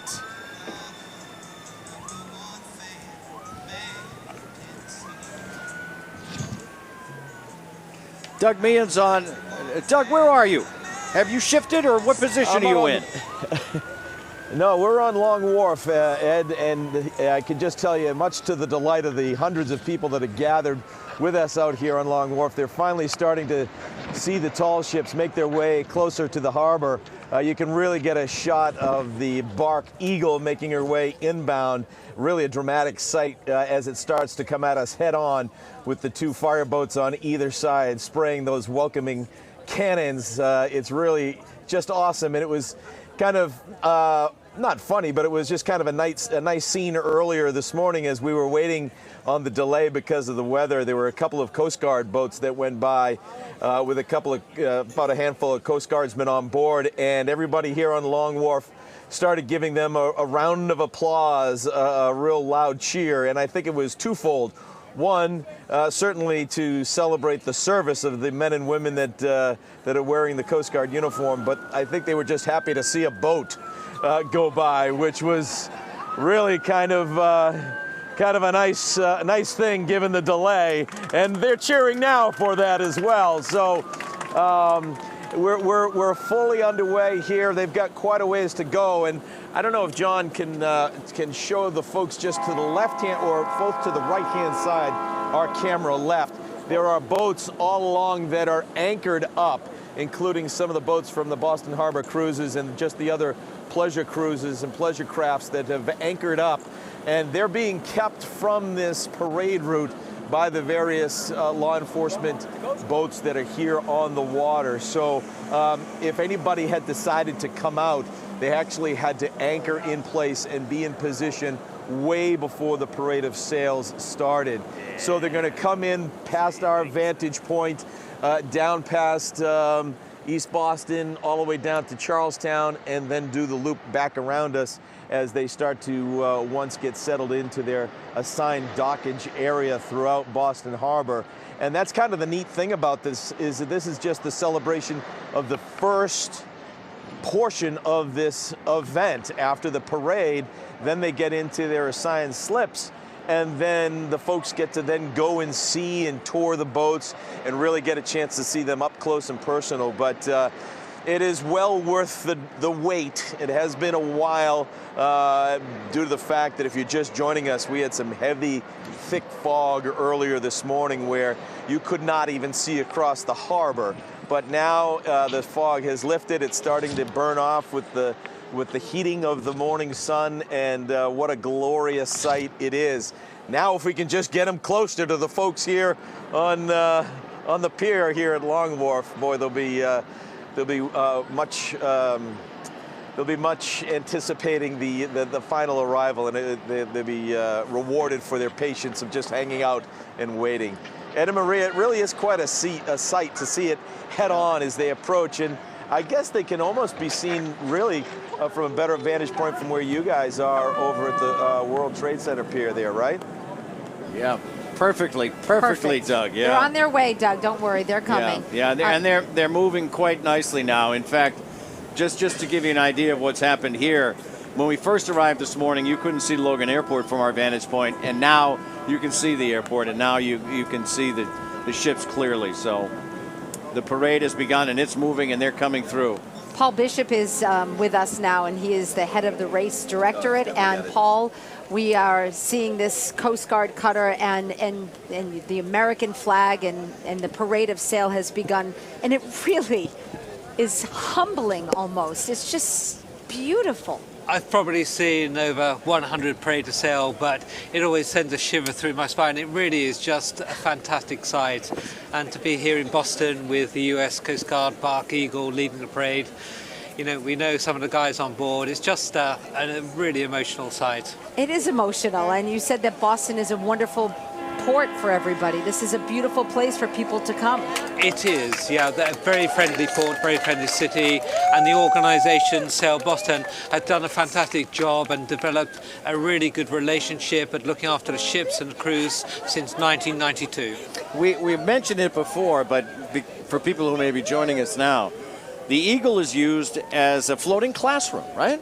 Yes, that's right. Not only the theoretical lessons in navigation, so they follow their curriculum, but obviously there's hard seamanship training, working as a team, the leadership training. So these guys have a pretty full program, not just running the ship, but the classroom stuff as well.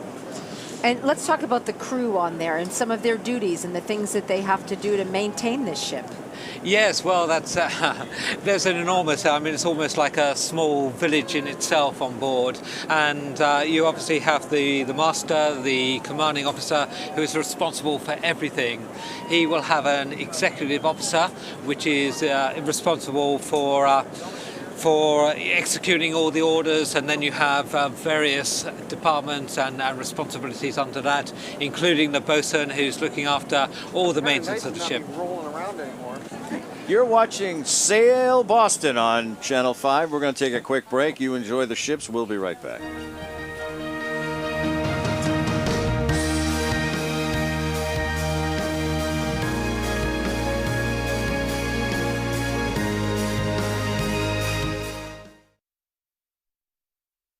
Live from Boston, Sail Boston's Grand Parade of Sail.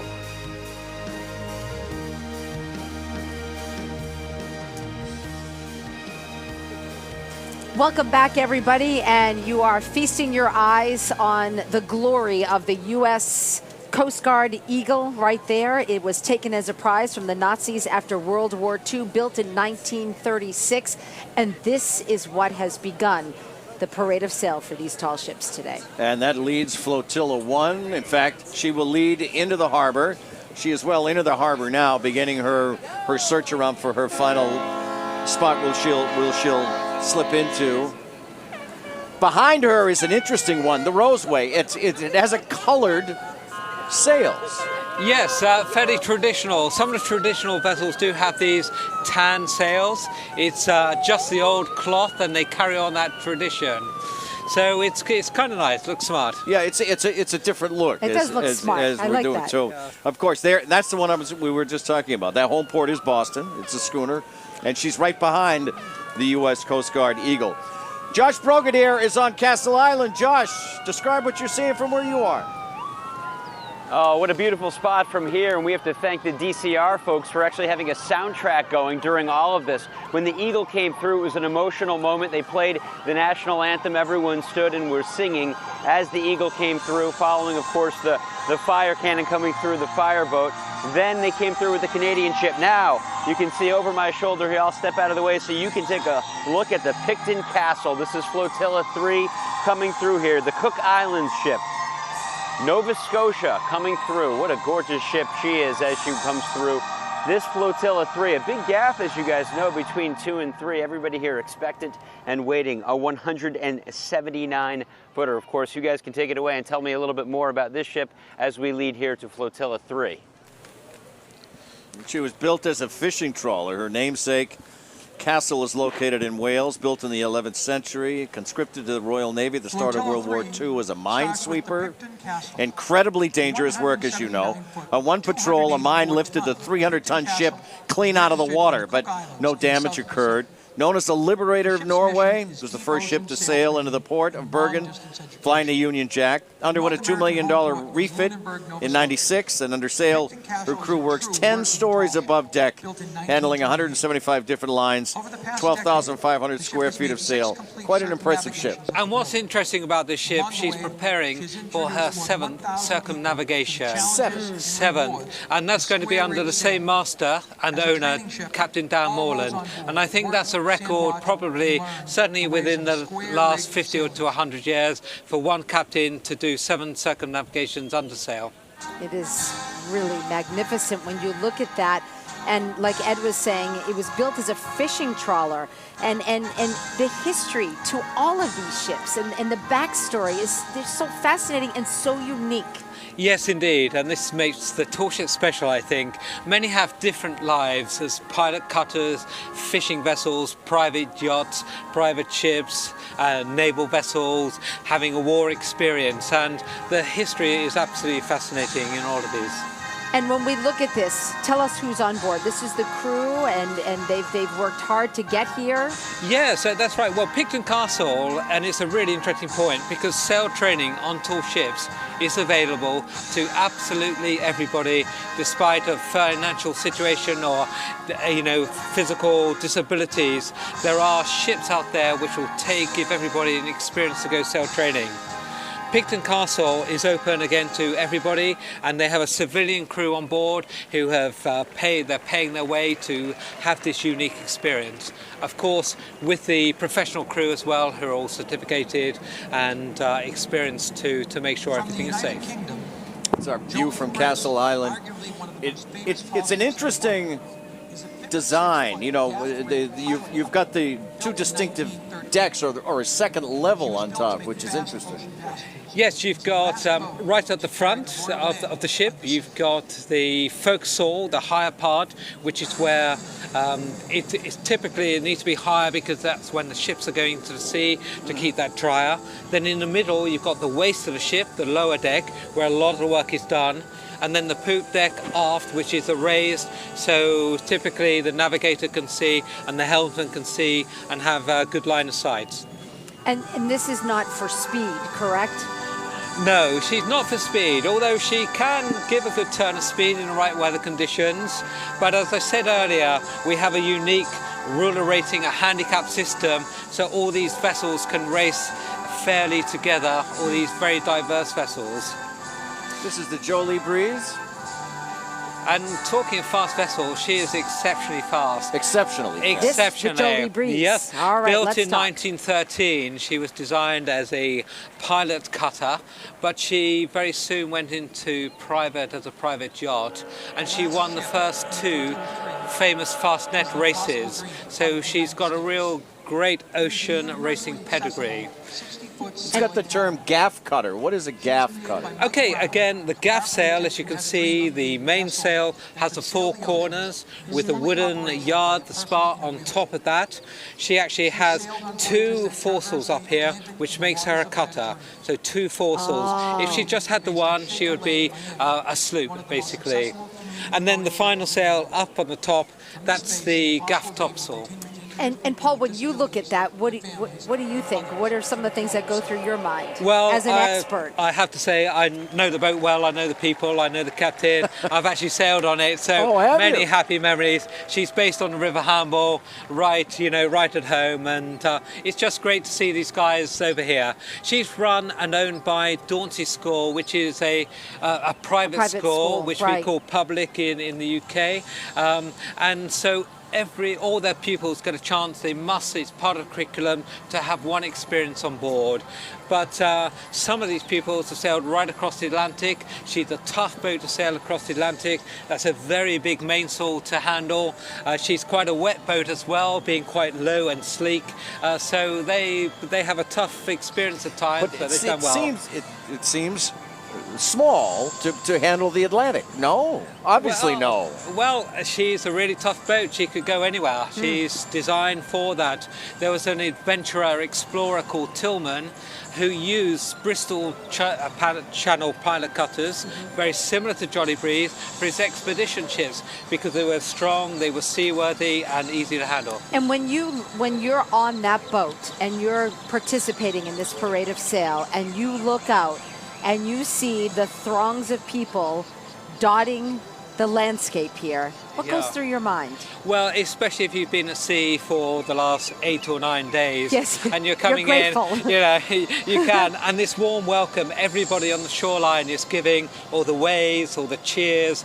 Everybody is going to be super excited on board, and they're just going to arrive in Boston in a real high state, and I'm sure have a fantastic time here.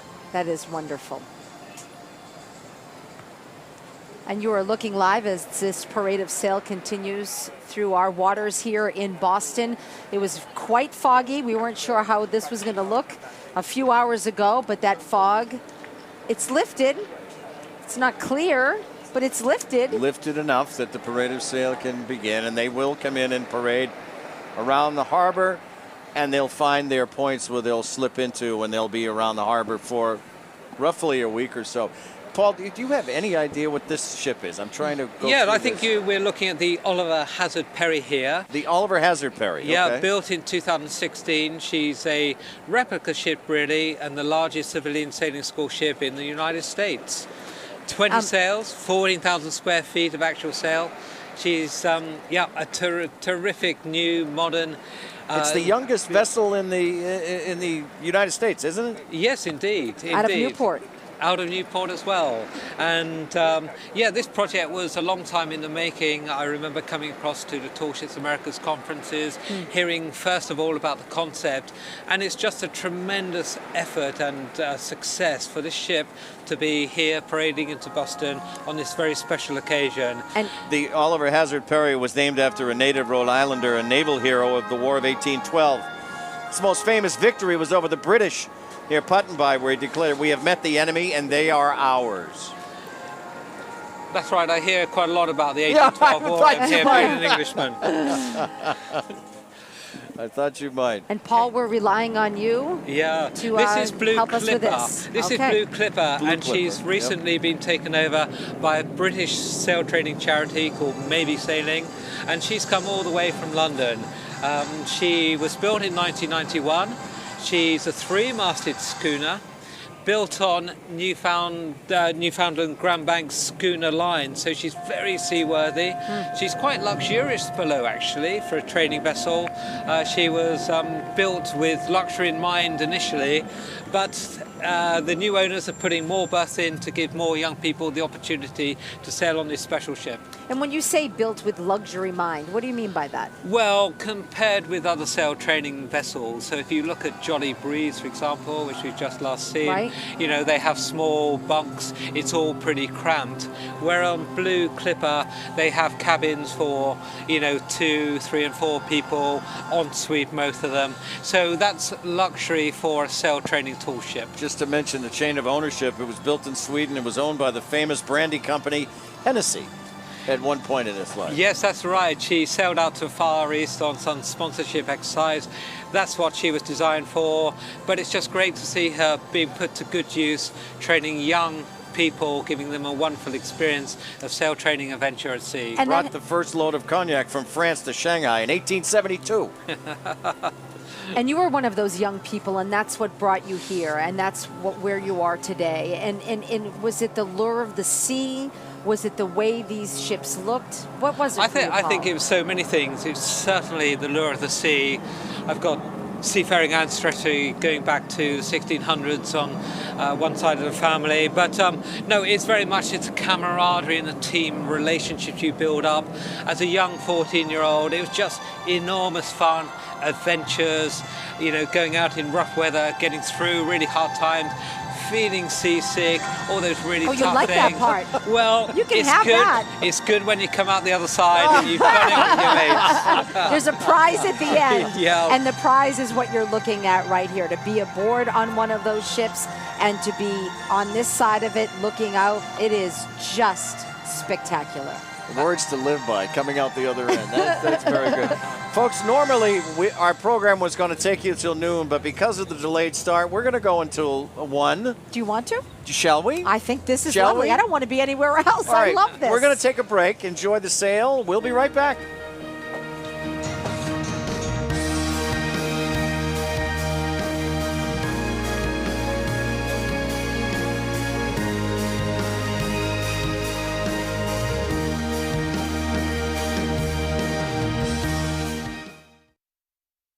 Live from Boston, Sail Boston's Grand Parade of Sail.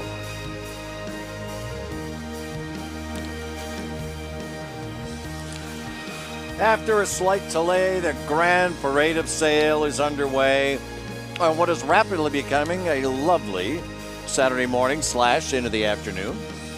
Hello, everyone. With Maria Stefanos, I'm Ed Harding. Paul Bishop's alongside. He's our expert. Hi. Hi, how are you? Yeah, enjoying it. What a great sight We this is. really are. We're just taking this all in. Tell us what we're looking at right here, Paul. This ship is Europa. She's a 3-masted bark, and interestingly, she started life as a light ship. So, as a what? I'm sorry? A light ship. A light ship. Okay, she was rather like the Nantucket light ship over there. She's there to mark, to keep ships safely off the banks in the North Sea. So she was converted to a sail training tall ship. She's out of the Netherlands. Yes, she is indeed. Steel hull built in 1911. Yes, that's right. And she spends most of her time, well, she's known as the albatross, so she circles the world. She spends the summer up in the northern hemisphere, and then she spends the winter or their summer down the Antarctic. So she's been down to the Antarctic, I think, for about 10 years consecutively each winter. You know, the albatross is associated with, an albatross around your neck. It's supposed to be something that's not complimentary, but yet it is quite elegant on this. Absolutely. Well, they circle the globe, they circle the southern oceans and rarely come to land. And that's what Europa does, really. Very rarely comes to land to stay, to stop for very long. And this is part of Flotilla 4. And now we are looking at, I believe, the Adirondack. Yes? Yes, she's the pilot schooner, a replica on the 1890s pilot schooner. She's actually a very fast ship. These pilot vessels had to be fast because if you didn't get out there fast, you didn't get the business. So the fastest pilot vessel to get out there got the business. And so there was early bird gets the worm, for sure. And that's how these vessels developed into very fast and seaworthy vessels. And two Douglas fir masts. What are the masts of most? Is there a preferred mast? Well, Douglas fir is actually one of the preferred wooden mast making materials. It's got all the sort of right qualities. It's stable, it's stiff, it's long lasting. So Douglas fir is pretty typical. Some are steel. If you look at Picton Castle, for example, she's got steel masts. Right. Some of the smaller vessels are aluminium or aluminum, as you say. Yep, so there's quite a mixture. 2,000 square feet of sail, which we are looking at in all of its glory right now. The home port is Boston. And what are we looking at right here, Paul? Is that the Angelique? I think that's Fame, actually. Yeah, I think that could be Fame. I'm not so familiar with the US Fame? boats. I think it might be Fame. But forgive me if I got that wrong. Well, we forgive you. We're just enjoying looking at them. No, it's not. No, I think that must be the Angelique. So, yes, the Angelique was built in 1980, steel hull. She was outfitted with, she's pretty seaworthy vessel. Actually, I don't think that is the Angelique. I don't think it's the Angelique either. Angelique is a gaff topsail ketch, and that's not her. So as you watch this parade of sail float by you, we're watching it as well, and it is really something to behold, where you see just the peacefulness of these ships going by in a world that we live in now, where we're looking at our phones, we're looking down at all the time. It's so lovely to be able to just pause and look at the majesty and the beauty of all of this. And of course, getting away from the phones, the internet, Facebook, Twitter is one of the things that young people really, it's a rare opportunity they get.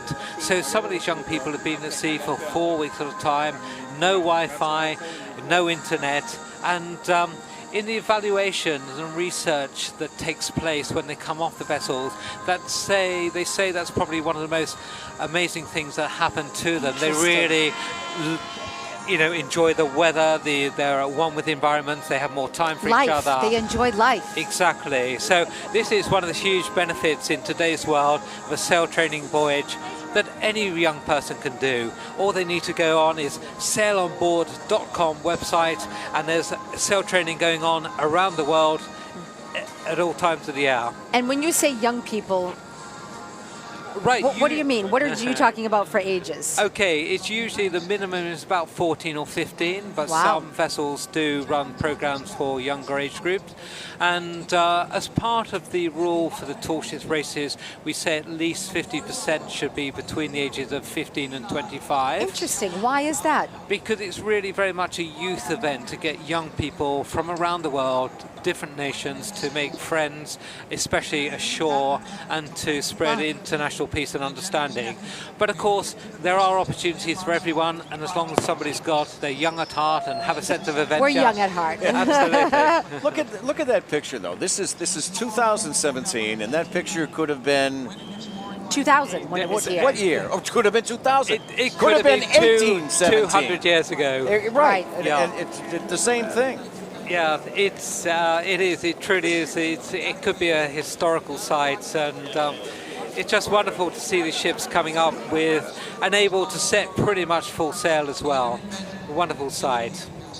It's nice because we're here with Paul, and you've been doing this since you were a teenager yourself, and you keep looking at these ships and you have the biggest smile on your face, and we do too. Right. He's this is not opening up every day Christmas for us. gifts, This is right. every day for you. It never gets old. No, it doesn't. The day I don't enjoy it, I'm not enthusiastic, will be the day I retire. But the only thing I love more than this is actually sailing the ships. But unfortunately, I spend too much time in airports and going from port to port. You're with us. This is the Tree of Life out of Newport, Rhode Island. Let's talk about this. Yes, well, she's a gaff rig schooner. So as we're talking about, the two mainsails, the aft mainsail and the foremain, are four-cornered with a yard on top, a spar on top. That makes it a gaff sail. She's got a gaff topsail, a main topsail, the triangular one at the back of the boat. With the Tree of Life on it. And with the Tree of Life on it. And then she's got three headsails, which make that a pretty efficient rig, actually, for a traditional rig. And not a lot of crew on there, obviously, because it's not really a big ship. No, I'd expect more crew to join. So when she goes up and races it up into up to Canada, you would imagine there'll be something like 12 to 18 people on board. Oh, interesting. And as we look at the Tree of Life here live in Boston, just remind people that this is just a stop in this. Yes, this a very important stop. But this regatta, the Rendezvous 2017 Tall Ships Regatta, started on the 13th of April in Greenwich, London, and they raced down to Portugal. They've been to Portugal, down to the Canary Islands, across to Bermuda, with a feeder race coming into Charleston, and then racing up to here, and onwards to Canada, and back to France. And back to France. And back to France. Yeah. So 10,000 miles of a race series. Wow. Over what period of time? Just over 4 months. Oh, just over 4 months. Incredible. It is, for sure. So as you see the Tree of Life going by and the American flag right there, the home port of Tree of Life is Newport, Rhode Island. A lot of Newport, a lot of ships from here, from this area. Yes, it's marvelous to see. I love coming to this area. There's such a maritime heritage around here. My only regret, I've never had time to go up and see the Mystic Seaport Museum. I've got to do that, but there is so much maritime heritage here. And of course, Newport, Rhode Island is the home of Tall Ships America, our sister organization, our member organization, and that's a wonderful place down there in Newport. Do you recognize this one? Yes, wow. I think that is Union, the new... Oh, you were telling us about that from new Peru? Peruvian ship, yes. So what a magnificent, this is the first time I've set sight on her in real life. How does she look? She looks pristine. I've seen photos of her and she really is. She looks absolutely amazing. And this is the first time you've seen? Yes, it is. It's we've known about her build for many years, from the conception right the way through, and we've seen her being rigged, photos being rigged, but no, it's the first time we've seen her. So she's the largest vessel in the Rendezvous 2017 Tall Ships Regatta fleet. Oh, she is. Yeah. Well, she's certainly spectacular. So she's a four-masted bark. The longest ship in the fleet. Yes. And it's one of the newer vessels. Yes, she is. Oh, there's the Oosterschelde. Now hopefully, she's got a lot to celebrate, her crew, when she gets in, because it looks like she's won on corrected time overall the race up from Bermuda. Oh, really? So these guys are going to be absolutely in top spirits. We've just got to the race committee just to have to finalize the race declaration form, but I'm pretty certain she's in top spot and she'll be getting that top award. Which is rather good, actually, because he got second spot for the US feeder race from Charleston, and he only missed that by a matter of an hour or so. Oh, wow. And but he's got first place this time, very closely followed by Pride of Baltimore 2, less than 1 hour behind her. So again, the racing was hugely tight coming up from Bermuda. Isn't that funny? Less than an hour Less than yeah. is the time difference. And you'd speak of an hour. You know, it's a massive amount of time to most of us. But in this, it's a shade, you know? After 800 miles of ocean sailing, an hour is quite, it's a lot to, And would you be kind enough to pronounce that for me one more time? Well, you need to be Dutch to really be able to pronounce it. Well, that I'll I'm give not. it a go. So Oosterschelde. Oosterschelde. So she's named after a part of an estuary in the Netherlands, and so she started life as a trading vessel, and she goes around the world. I remember running a regatta down in Sydney to Auckland, and she came and joined that on one of her around the world voyages. So she's done a huge amount of sea miles. Can you tell us here what are some of the things that they're doing? Okay, you see the guy on the helm, the steering wheel. He's obviously got a really important part. Now somebody just putting up a tackle there, a block to steady that big mainsail. So when they're coming into port, that's a really big bit of wood that shouldn't be let loose. So that's all seamanship precautions. Now this is Europa. Back to Europa. Yep. And one thing, I did mention that she was a light ship before. Oh, right. One thing, although she hasn't kept her light, as similar to a lighthouse, she has kept her foghorn.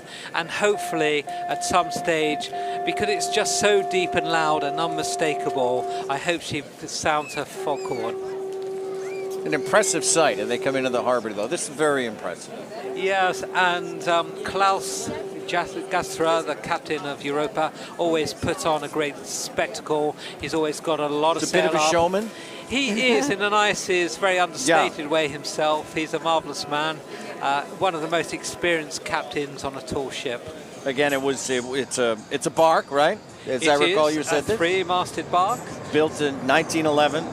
Originally built to serve as the lightship, as you mentioned. Brought to the Netherlands in '86 to be renovated. Used as a sail training vessel now. And this is the Angelique, and this is out of Camden, Maine, and that was built in 1980 and outfitted with red sails to look like an English fishing trawler circa 1880. Common in England, and you can confirm this for us, to treat the sails to make the cotton canvas more resistant to mildew with these colors. So that's why we see these colors. Yes, that's right. And the modern replica vessels carry on that tradition. And I think it looks nice and traditional. It's certainly in the various lugger festivals back in the UK, you see many vessels with tan sails. As the Angelique graces our waters here in Boston, we have you covered. Sail Boston 2017. We'll be right back.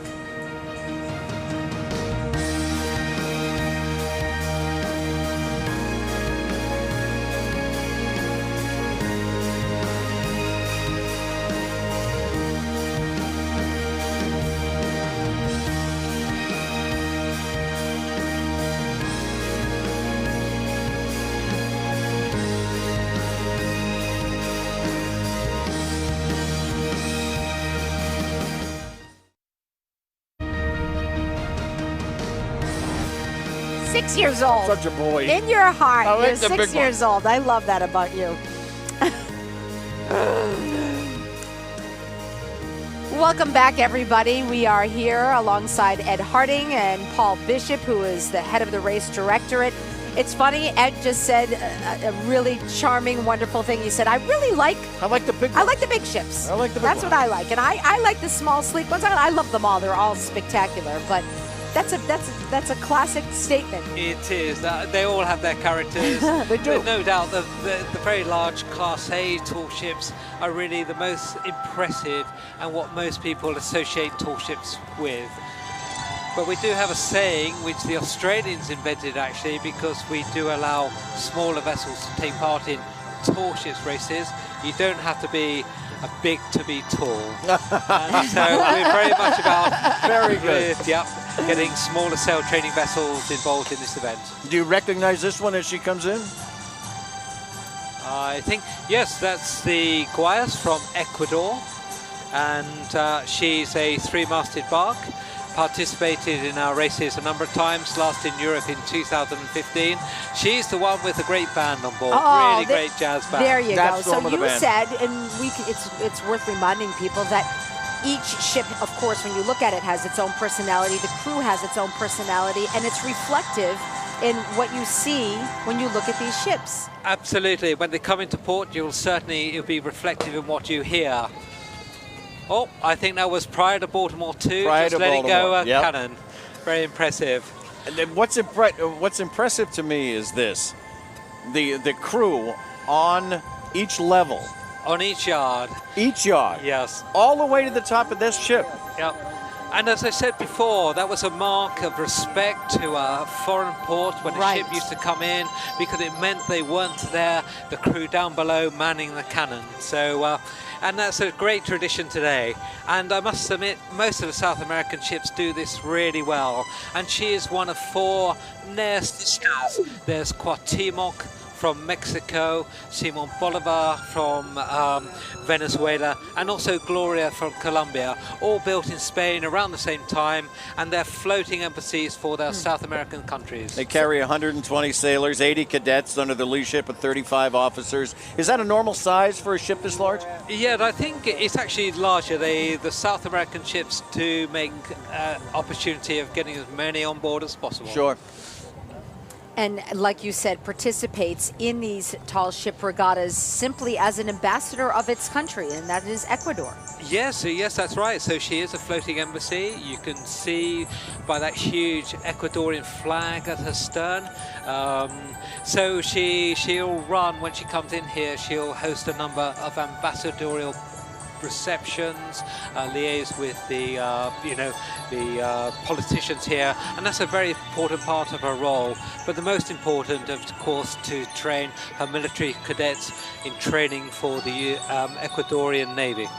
So on a ship like this, you won't see that young contingent. You won't see a lot of the young people on something like this, correct? Oh, no. In fact, most of the cadets will be young. Will be something like 17, 18 to, their early 20s. Well, I was thinking 14 when you were saying that we were going way back when. No, indeed, Jeff. Probably 17 or 18 is the youngest age on this. That's just breathtaking to me, that they're staggered along the ship that way. It's just. Yes, they're harness on. They've got a safety line behind them, but they will have climbed up the ratlins or the side of the vessel, the side of the rig, and they'll be well practiced at this. That will be very much part of their training. And now they've spread themselves across the yard. Yeah, they've filled out the whole yard. And they really love doing that. They love putting on a good show, and I'm sure they've got music blaring out on the deck as well. They like putting on a show. And again, remind people what we're hearing when we hear those cannons go off. That's a salute. Again, that's a sign of respect from visiting a foreign port. And I think that was prior to Baltimore 2 again. She's got quite a loud cannon. She loves the opportunity to set off. That's like us in traffic when we're beeping the horn. Some of us really like to beep the horn. Well, so you mentioned traffic. Folks, if you're just joining us, the ships are coming in. They will come into the harbor, and then they'll find their... Yeah, they will turn to port. So they'll be up on the far side and then turn to port and go to their respective berths. And once they turn to port, Paul, people have an opportunity to get on these ships? Yes, once they're cleared alongside, particularly the big ones, will be open to the public. It's a free-to-board, as far as I know, to all ships, and people will be made very welcome. It'll be a great opportunity. It's very for that. special. It is very special. It is quite a sight. It's quite a thing to experience. So you are looking at these tall ships making their way through our waters on this 7-mile parade of sail, which is majestic and beautiful, and now we can see them very well. A few hours ago it was difficult to do, but we're getting a great view, and it's just something to behold. It really is. We expect 56 is the number we're anticipating. They're going to be calling Boston home for next few days. That's right, 56 and well over 2,000 crew calling Boston home. And for us here, this is just an economic boon. I mean, this is bringing a lot of people from all over the world to Boston simply to get a hold of this. Well, we at Sail Training International run tall ships events all over the world. You know, obviously there's got to be some motivation for ports to want to do that. And independent economic impact studies have found that generally income will come in tenfold on what a city or port puts into it. Of course, that doesn't go directly back into the municipality or the port. So there has to be a tremendous amount of goodwill and sharing and goods in kind. And it's a huge team effort to put on something like this. It really is. But that is the bonus for the area, for the region, huge economic impact. You just saw the Ooster Schelde coming in. Now we are... Is this still the Guayas? Guayas, yes, yep. indeed. Yep. So you can also see she's dressed overall, which she's got her signal means? flags, Right, I was just gonna say, her what does that signal mean? flags up and over her mast, over the top and back down the other side. And then again, the ships like doing this to create a colourful spectacle, to give the visitors, you know, just this vision, this great spectacle. And you know, we were saying before, it would be beautiful to have blue skies and the sun shining bright, but there is, and you said it, Ed, there's something so majestic about the fog in the harbor, and then you can really see the people right there on the ship, and it's just a sight to see. It's a sight to behold. Is that there? We can hear some music. That can't be the ship. I think it is. Oh, my That's the goodness. Guayas band. Well, Nice you to hear promised them. us a party on that ship, and you delivered, Paul, and Ed is dancing. Yeah. But we'll keep looking at the ship instead of the dancing, even though you're pretty good at it. So you said that the crew really enjoys this and takes this in, and this is just as much for them as it is for us. This will be one of the highlights, not only of their trip, but of their life. I've met the captain of Guayas and other South American vessels, and they were cadets in previous tall ships races and regattas, and they say that was one of the fantastic experience they had, and it's a great pride for them to come back in and be captain of a ship doing that. That is the band that you were. We got a shot of the band. You could hear the band. That was great. Fantastic. And Boston, it has a nice place in everybody's heart here as well. That pride of Baltimore is happy. Yeah. Yes, that's right. There she goes again. Smoke coming out. No, Boston, it's great. You know, the crews just love going around the bars. Everybody's really chatty. They see them in their uniform.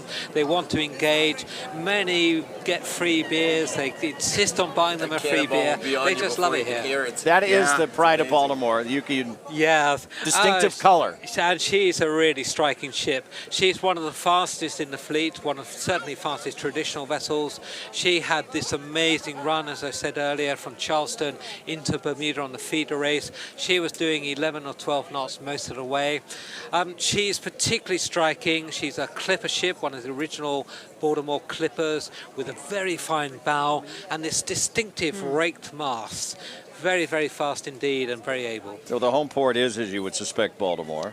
The wood hull, built in 1988. Yes, sadly, the previous Pride of Baltimore was lost, and she was knocked flat. I don't think any lost her life, luckily, but she was knocked flat, and in a microburst, a down squall, and so they built this one. Her stability is quite different. She has, you know, very detailed stability criteria, and she's a very seaworthy boat. She's been to Europe a number of times. We are showing you her because she is the one whose cannon we keep hearing. Yeah, they just love shooting that. That's cannon. it. Nothing wrong with that. We continue with our coverage of Sail Boston. Stay right where you are, folks.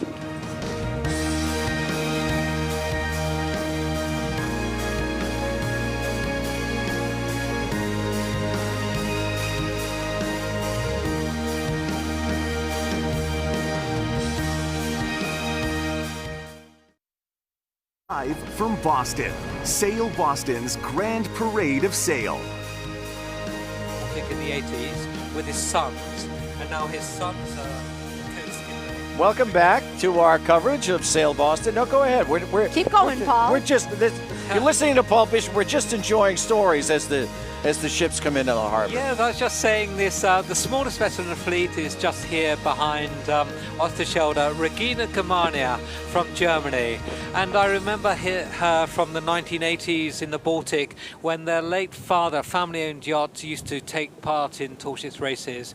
And now her two sons are co-skippers on board, and they're in fact taking their sons. So it's just Beautiful. lovely to see the three family affair. generations. As this parade of sail continues on pretty cold, foggy Saturday afternoon. In the United States. Oliver Hazard Perry is the first ocean-going, fully rigged ship built in the United States. This is the Oliver Hazard Perry? Is that what this is? Yes, indeed. The Oliver Hazard Perry, the largest wooden ship in America to be built for 100 years.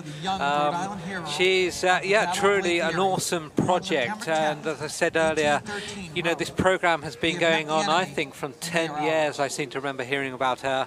But just the enormous, partners put in money to make it happen, the vision, the drive to make it happen. I think it's just a great occasion for her to be coming in today. 20 sails, 14,000 square feet of actual sail, 7 miles of rigging.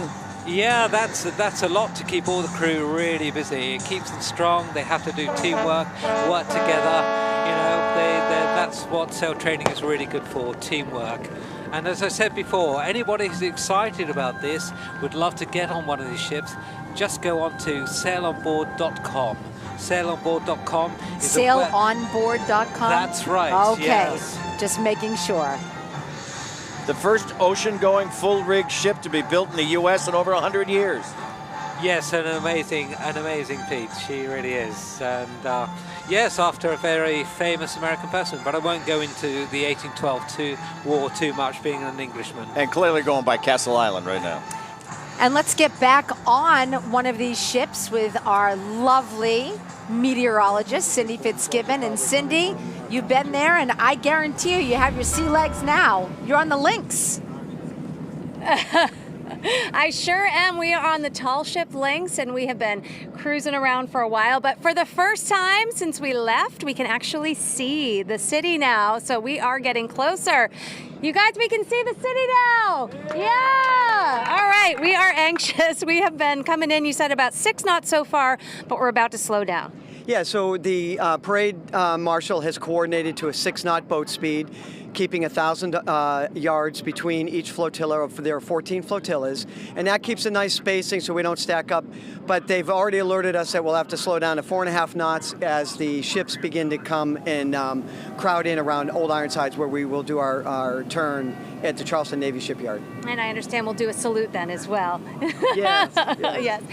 So we are on Flotilla 9, just to give people at home some perspective here. And we are now just coming... tell everybody where we are. So we've just split between Long Island and Deer Island to our starboard, and we're coming up on Castle Island, so we'll give a salute at Castle Island as well. Okay. And then as we get in, then there'll be Castle Island, Logan Airport, and then we'll get down into the commercial piers area, and then we'll bend off towards East Boston, where as we know, all the old great Boston shipyards, where they built the Flying Cloud and the Great Republic and all the grand Greyhounds where the China tea trade. So that's a very honoring area for something like this flotilla to recognize. Mm-hmm. So eventually we'll make it back to you, Adam Maria. For people at home, though, if they want to see the Lynx, we're going to be parked at Fan Pier, correct? Yeah, but they got to start on Channel 5, right? Yes, of course. Of course. So, yes, Lynx after Channel 5, Lynx will be at Fan Pier, yes. And we're open for guests and day sailing, of which we're very honored to be able to take out the public and sail with us. Mm-hmm. Well, it's been fabulous here being on the ship now that I think I may have found my sea legs. The seas have calmed down a little bit, and there's some dimly visible brightness in the sky that is making an appearance as well. So that's been making things a little bit more enjoyable. Adam Maria will send it back to you. Well, from a meteorologist, he's got it down. He knows exactly right. Oh, after it's Channel 5, then you can go do the thing. And when Cindy calls the sun dimly lit, then you know how foggy it is. You know, Paul, you brought up a great point about the showmanship of each boat. I mean, this Ecuadorian boat, they are clearly proud, and they're full color because they come in. And absolutely, they've got absolute reason to be proud. They've sailed a long way to be here as well, and they've been working on the ship, you know, over the winter and at sea, and she's going to be looking pretty sparkly coming in, absolutely immaculate. Sparkly is a perfect word for it. And again, we can remind people there's a band on board there. And whose decision is that to do that? Well, I think it's just something that's the tradition a lot of South American navies do. They want to bring color and energy and fun and music in wherever they want to go. You know, it's very, they're ambassadors for their country, and they want to spread, you know, goodwill and understanding. And they're doing a lovely job. That is really spectacular. The parade has been going on for a little bit. Roughly an hour and 15 minutes or so. How long does the full parade take? Well, it'll take, it's probably another hour and a bit more. So we got we're up to Flotilla 9. So we're up to 14 flotillas, and they're still to come up to the top of the harbour, turn around and take their respective berths. When they leave here, where are they going? Okay, what, from Leave Boston? Yes. Yes, indeed. We've got a really exciting race start off Cape Ann. So we'll be on the 22nd, we'll be hopping on the boat, jumping on the boat and going 30 miles outside of Cape Ann. And so that's probably the most exciting moment for a race director, is to start the race. And we're supported with Tall Ships America here, which are, you know, partners as well. So it's going to be a great opportunity to do that. And it's pretty spectacular. We're joined here by Dusty Rhodes. How are you? Well, thank you. You look magnificent. How do you feel she's going so far? Oh, very well. I'm talking to the sun, though. I'm trying That's to all right. encourage the Dusty, sun to we come don't need join the us. sun. You're bringing the sun. Paul Bishop is with us, and you walked in and he said, "There's Dusty Rhodes. She's a legend." And and for this event, you are. And this is something that's just so magnificent for the city of Boston, isn't it? It's wonderful. We're very, very happy to see so many wonderful ships in the harbor, and Paul being here. Thank you. Thank you for all your help and support. You've made it very special. The visual is just spectacular. You know, you're in 2017. You might as well be in 1917 or 1817. You know.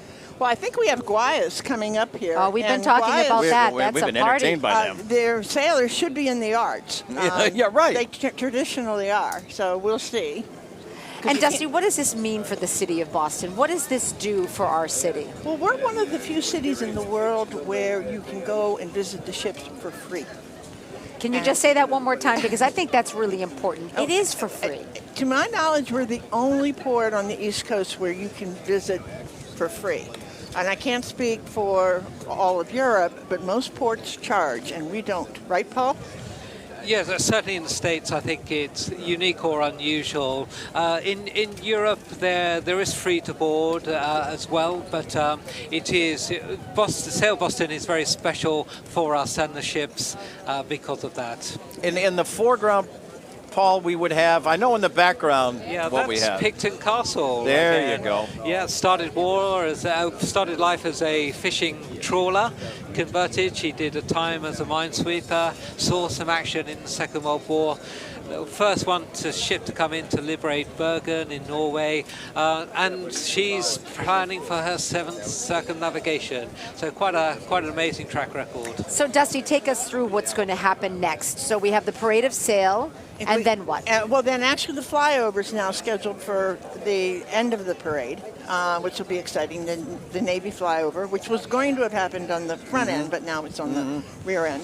And then tonight, or pardon me, this afternoon, the ships will start opening to the public, which is really exciting. I mean, right here, you'll have two of the largest ships in the world. Right here, Esmeralda from Chile and Union from Peru. And as Paul may have told you, the Peruvian ship is brand new. And she is longer than, think of the Gillette Stadium football field. Right. Oh, yes, we know and she's longer than that with both end zones. Wow. Oh, my God. That's a large ship. And so people can come down here and they can get on these ships and really get up close and personal. That's very special. Get right on and walk all around the decks and so forth. And, of course, the XOs and the sailors are very willing to give tours, explain different things, why there may be two steering wheels as opposed to one, and things like that. And then some of the mid-sized ships are all crewed by, as Paul knows, young people, like 18 to, what, 24? 25, Yep. often up to Yep. 25. Because they're exactly what the name is, sail training. So they're training these young cadets all the skills of seamanship. And I think people are sort of shocked when they, oh my gosh, you're so young. And but that's the beauty and the heart of sail training. Well, that's what you can see in many of them, serving as training vessels, Mhm. serving as training vessels, Right. and serving quite adequately. Oh, the Eagle that started the whole parade Yeah. as a large They're young. training vessel. Now, one of the things that, and Paul's aware of this, is we did this in 1992, and Boston was a great hospitable port for those young cadets in 92. And then we did it in 2000, and then we did it in 09.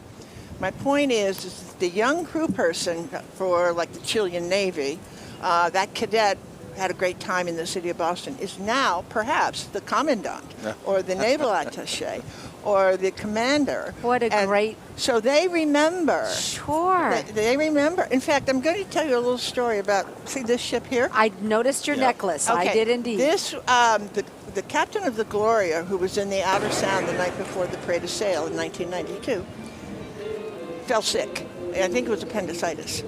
And we launched a boat out to get him Friday night, like at 11 o'clock at night. When we came out and we got him on the boat and we got him to Mass General. And it was like very serious. And he says we saved his life. I don't know.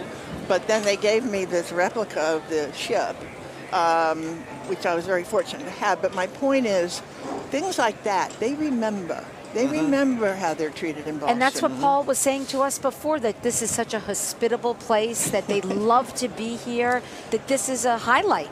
That's right, there's no doubt. Dusty, you and your team have done an awesome job since '92, the Columbus Regatta, in just developing that relationship with the ships. And that's why you get such a spectacular fleet that want to come to sail Boston. You know, there's no shortcut in that. It's all about relationships, and it's also about running a really tight event where attention to detail is really organized, and, you know, all your partners on board. So you guys just do an awesome job. Well, as Senator Kerry said too, or Secretary Kerry, whatever you prefer to be referred to as he said in his remarks, you know, we're wedded to the sea. We're married to the sea. Is very We much are. a part of our It's who city. we are, yes. You know, there's a little bit of land and a lot of sea. That's what we are. You know. And there's two very, I say there's three great reasons to come to Boston. One, the narrowness of the port make it so you can almost touch the ships. And the second is our berthing areas are downtown. It's not like we're in Miami where we're 3 miles from the center of town, or to pick an example. So the sailors step off the ship and they're right downtown. Right. And then the third reason is the hospitality. So so we earned the third one, and the first two are God's gift to our land. The Guayas has made its way in. The music is coming in. The party has arrived.